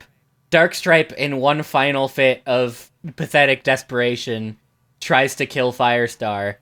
But Graystripe jumps in and lands the finishing blow on him. And Firestar just, like, looks down at him and is like, this poor pathetic cat. Like, Yeah, he's look, mumbling. what a waste this is. He screams like I have nothing left. I don't care about Blood Clan or Thunder Clan or anything. I just want to kill you. Yeah, he's to like, I don't even Firestar. care if I live or die at this point. I just want you gone. And when he Grace kind of went suicide by cop. Like, Yeah. exactly, he's dying and he's sitting there mumbling like it's all gone, like everything's dark. There's nothing left. It's all black. Ugh. And then he dies, and it's so dark. Honestly, which that's implies he doesn't even go to StarClan yes. because he doesn't Yeah. mention anyone taking him. We don't really know what happens what happens when the evil cats die. What happened to Tigerstar? We don't really They go know. to hell, guys. Duh. They go As to our Lord and hell. Savior. They go to Hell Clan. They go to outer darkness. Also, That's where Cloudtail's gonna The end Shadow Zone. The Shadow Realm. Also, we finally get to see Firestar and Scourge fight, Yes. Yeah. which is where we witness Firestar lose his first life. Motherfucker, you just got those. Yeah. This is So did this is Tigerstar. another thing I was talking about where like the biggest benefit to Firestar being leader throughout this book is that we get to see a first-person perspective of everything. We get the naming ceremony, we get all the leader duties, and we also get to see what happens when a leader dies firsthand from that leader's perspective, which is so cool. And it's worth it. It's sick. He goes Yeah. to... There is, like, every time that he's meeting with StarClan, there is this recurring location in whatever mythology where it's like a StarClanified version of Fortress. And he comes to this familiar sight after being hit really hard in the head by these dog teeth claws of Scourges. And he's like, oh, I see what's going on. And he sees a very like pale, translucent version of a cat that looks familiar to him. And he suddenly realizes it's him. It's like a barely there version so of him. freaky. And he's like, that's one of my lives. And all the cats give him some good encouragement, and they have a really nice heart-to-heart. And he talks about all of his misgivings and the things he's been going through. And he He says, gets kind of pissed that he's like, my cats are still fighting and dying out there. I need to go back now. yeah. They're like, don't worry. It'll be okay. And he says something like about how important it is to him that he gets back to 4 clans in the forest, how it's always been 4 clans in the forest. I think he says something like, didn't you decree that it's supposed to be 4 clans in the forest? And Blue Star, as like the representative of StarClan, says, it's never been 4 clans. It's always been 5. And Firestar has this revelation that that's what it really means to have StarClan alongside you, is just to know that they are there. That like they are watching, that this forest is inhabited partly by them. It's a really cool moment. I like it a lot. Yeah. It's incredible. Another one of the just any scene with StarClan is just like so ethereal and so evocative in such a very well creative done. and imaginative way. Yeah. Firestar comes back and Scourge is attacking Cloudtail. And Cloudtail's fucking Firestar holding gets it up. down. Yeah, good on you, man. Two godless beasts fighting each other. Exactly. But Firestar like calls out to Scourge, and Scourge whips around, and he's like, "Can't believe that Firestar's alive." He's like, "I killed you," which I find kind of funny because that means he did not have to do all that to Tigerstar. Yeah, he didn't realize. He did all that for no reason. He didn't know what That's he was just how doing. he kills cats. He thought that Tigerstar was just having a really rough death. He did not know what was going on. He watched that happen and he was like, "Man, this guy is persistent. This guy's constitution is buffed as hell." And it throws Scourge off just enough that Firestar can get back in the battle and get an edge on him. Here's a great moment. Really, another really classic YA thing. I think Firestar even says out loud, funny to like that this move comes to him in the moment. He brings it back full circle and he does something that he did in the first book. He does his signature move, baby. He crouches down like he's giving up to his opponent to lure them, and Scourge tries to jump on top of him and he propels his back up into his belly to throw him onto his back. I like that they brought this back, but so I fully expected. I thought they were setting up that he was going to steal Brightheart's move. That's what I thought. I was just about to say. Yeah, that would have been so cool. He does not end up doing that, but that's okay. I didn't even think about that. As soon as he thought that, I'm like, he's going to do his stupid little headbutt move, and it's going to make me pop off. Yeah, I was really glad about it, but I did think that he was going to steal Brightheart's move at some point. Yeah, that's what I thought as well. I'm glad they brought it full circle, but I was like, oh, they set up Brightheart's like sick fighting style this whole time, so I thought it was going to come to him in his like moment of weakness or whatever. But Nah, he does his silly little headbutt, and it works because it always does. Because nobody expects you to be lying in battle. Yeah. they wouldn't do that. He gets up after dying, calls Scourge a challenge, and then just gives up. Yeah, Instantly. and Scourge is like, haha, my chance. I'm actually a genius. Yeah. He Oh, it's great. tears Scourge's throat out. He genuinely- claws his belly. Sorry, I didn't mean to interrupt. No, I genuinely popped off when that happened. I was like in bed reading, and I was like, he did it! He did the thing! He did I the thing, was so guys! excited. Yeah. Very battle manga protagonist moment for him. No, for real. He tears Scourge's throat out, kicks him in the stomach a ton of times until he's bleeding, and he's like, he stands up to do the final blow, and he's like, oh, I don't even need to. I fucked that guy up. Scourge is like bubbling blood from his mouth. Officially, for some reason, Firestar knew that if Scourge died, the rest of the cats would run. I don't know why he assumed that, because he doesn't really know how their quote-unquote clan operates. Like, it's not the same as clan life. Yeah, well, when he talks to, like, Ravenpaw and Barley, which we glossed over. Barley was formerly a member of Blood Clan before he deserted. But they're kind of, like, very individualistic, and Scourge is only really the leader because he's the strongest and most fierce. So, when the strongest and most fierce guy goes down, what are you gonna do in a sense of self-preservation? You're gonna get the hell out of there. Exactly. Yeah, what else happened? Well, they also watched the other big guy go down, get torn apart by children. Yeah, Bone got cat piled, literally. I think that, the rest, the battle kind of fades, and there's mostly falling action from here. Mm-hmm. Yeah, there's a bit of wrap up where, all of the leaders kind of convene. Leopard Star names Mistyfoot as the new deputy, as kind of like an apology for what happened to Stonefur, I guess. Yeah, Mistyfoot accepts, so good for her. Good for Mistyfoot. And that the three half-clan cats are going back to River Clan. Blackfoot declares himself the new leader of Shadow Clan, so we'll have Black Star in the future. Tigerstar is like, hey, fucking watch yourself. Like, I remember what you did to Stonefur.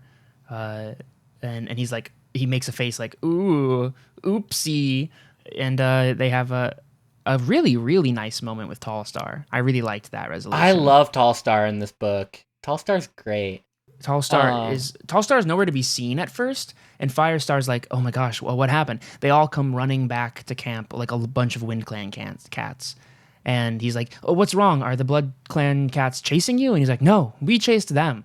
We chased them as far as we possibly could, all the way to Two Leg Place. They won't be back for the foreseeable future. Or they chased them all the way to the Thunderpath. And Tallstar has this moment where he shows great respect for Firestar. I don't remember exactly what he says. It's funny because this is the last part of the book, but I feel like I'm remembering it the worst. Tallstar says, we have no further need for Lion Clan. There are 4 clans in the forest again. Yes.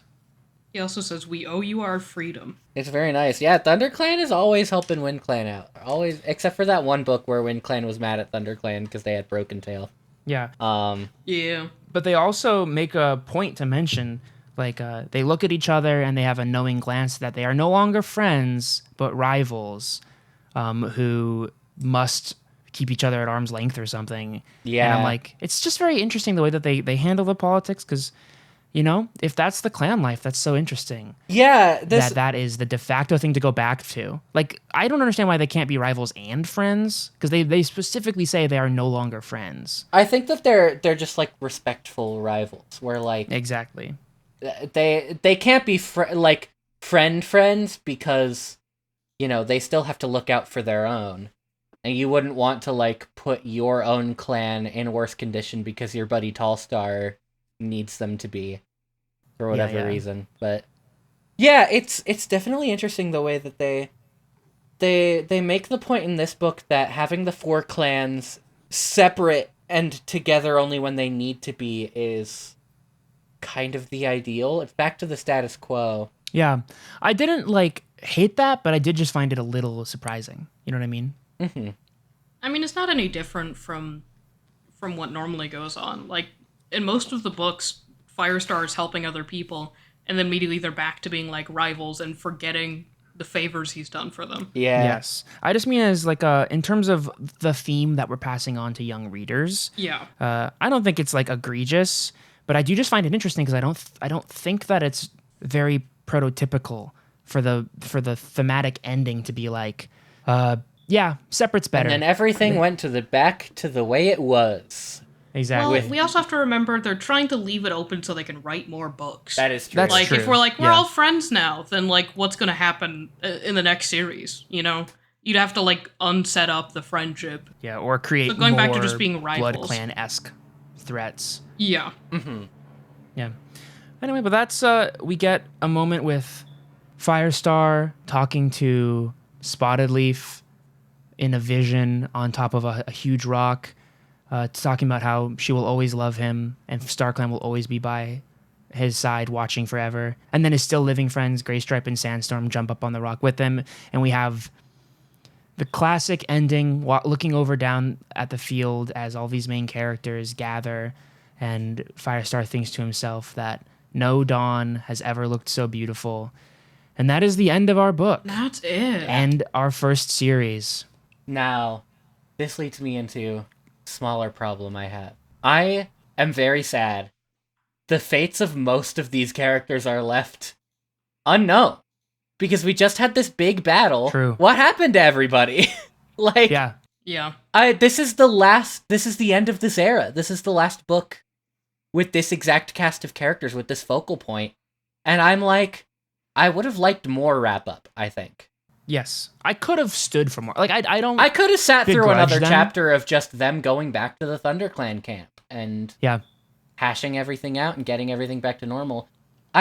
We can assume that other than White Storm, nobody else from ThunderClan died, because if They would have mentioned they it. did, I think they would have made a bigger to-do about it. But I don't know. It's definitely weird that, like, I guess we know that, like, Cloudtail and the Apprentices lived, and, like, Graystripe and Sandstorm, but many of the other cats, like, where's Brightheart? Where's, like, Longtail? What happened? I don't know about this. I'm not sure if either of you know more information about this. I'm not sure what amount of recurring characters there will be in the future series. I don't know if series 2 is going to do things like mention that Sandstorm is now doing this, right?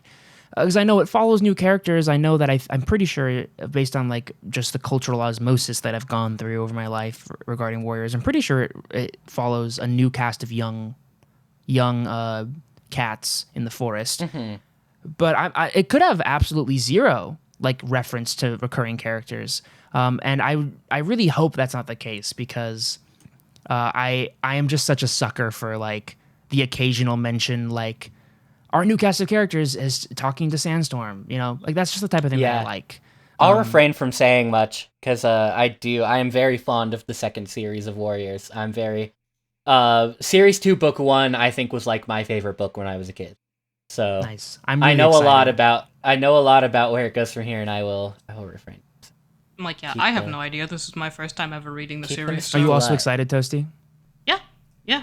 I need to procure my next series. I need to procure the books. I want Yeah, I need to get on eBay. I want to know who you guys think is going to be our next main character. How the fuck are we? I don't even know what's going on. I have no idea. I assumed it was going to be new cats, but I guess that doesn't make sense. I guess it's got to be Cloudtail, right? Well, I guess why wouldn't it be Cloudtail? But maybe not. If we're not going to like a different clan and starting with like new cats or whatever, if we're continuing with ThunderClan, then my guess is Bramblepaw. But I don't know. I guess I should say, like, if we're gonna assume it's gonna be a first person again, the person saying like this person thought, I would assume is Cloudtail. But I think it's gonna focus around the cast of like Cloudtail, Bramblepaw, Tawny Pelt, and then Gray Stripes Kits. Will be like the new group, you know, and like the exploits they get to across clan lines. If we're going to a different clan, I presume it'll be Gray Stripes Kits that we're following. Perhaps Tawny Pelt. You know, we could see life inside Shadow Clan, which would be a really big change. I still hold true to the idea that there's like the amount of conflict in this book that revolves around outside of the clan life and having to break clan rules is going to just grow and grow and grow. So like I'm fully expecting this next series, or I guess I would not be surprised if it was like young cats from many different clans being like, we got to band together to do this, you know, like, because that's just the type of vibe that Cloudtail seems like he would be up for anyway. I think he's just too old at this point to be like a continuation series. Oh, I guess like, that's true. He's already a warrior. He's not even a kit, or he's not even an apprentice. I think that it's true. They probably will go back to apprentices, won't they? Yeah, I mean that's just the easiest way to do it. What if it's the one that yellow? What's that one that yellow? Fuck, I keep trying to say yellow. What's that one that was promised to Sandstorm? Sorrel Kit. Sorrel Kit? Maybe it'll be Sorrel Kit. Maybe it'll be them being apprentices. We'll see. You know what? I just really hope I get to see Firestar as an old man, because I imagine he's going to be fucking crazy. He's going to be like, there were dogs. You don't understand. There were dogs in the forest. There were dogs in the forest, and then there were dogs on their paws. They had dog teeth on their paws. Then there were cats with dog claws. How the hell? They don't understand. Tigerstar's going to get me. The apprentices are like, this guy's crazy. How the hell would a cat even get dog teeth on their claws? This dude's fucking wild. What do you mean he was a kitty pet? There's no way. He's literally lost all 9 lives at one scar. time. Sure, Grandpa. Let's get you back to your moss. Yeah. You chose your best friend as a deputy-ass leader. Yeah. Either way, I'm excited. I wish leaders got to just retire and they didn't just have to die insane in their positions. Yeah. Looking forward to Leopard Star dying, and then Misty Pool being a good leader. Misty Foot. You'll get it. We need to start a counter. And I need to like give a $1 to a charity every time. You will be out thousands. I'd already be out hundreds. Yeah. I'm so sorry. We're gonna forget the names of these damn cats. I feel bad about someone it. Listen I'm the worst through offender. These 6 book reviews and make a tally of each time one of us says a warrior cat's name incorrectly. And we will do nothing about it. Yeah, and then throw it in the trash. Because also some of these names, we read the first book a year ago. Yeah. Like, it's taken us a year to get through the 6 books. Oh, what a journey. We're not going to remember every character. We are officially on a moons. schedule where we're going to have to be reading them faster, but I think we can handle it. Yeah. We're going to have like a episode, we think, where we talk about the entirety of the first series as like a retrospective. It'll be probably be pretty chill, just talking about favorite parts, things we remember, highlights, lowlights, and Midlights, maybe more in depth. White Claws. Yeah, talking about warrior cats in general. I would like to bring to that episode a little bit more talk about like the legacy, since we don't do that as much in the actual book reviews. But for now, that was book 6. I realized that I forgot to mention White Claw in this episode. No. Do you guys think that when Leopard Star went and got her 9 lives, one of them was from White Claw? And when when she got the life, it felt like falling from a relatively small gorge into a river. Yes, he granted her with the power to drown less. Don't do it. She granted her the power to be named posthumously. Exactly.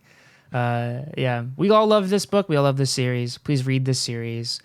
If you would like to tell us about the things you like about the series after reading it, you can email us at warriorspod, that's PAWD, @gmail.com. You can find us on most social medias.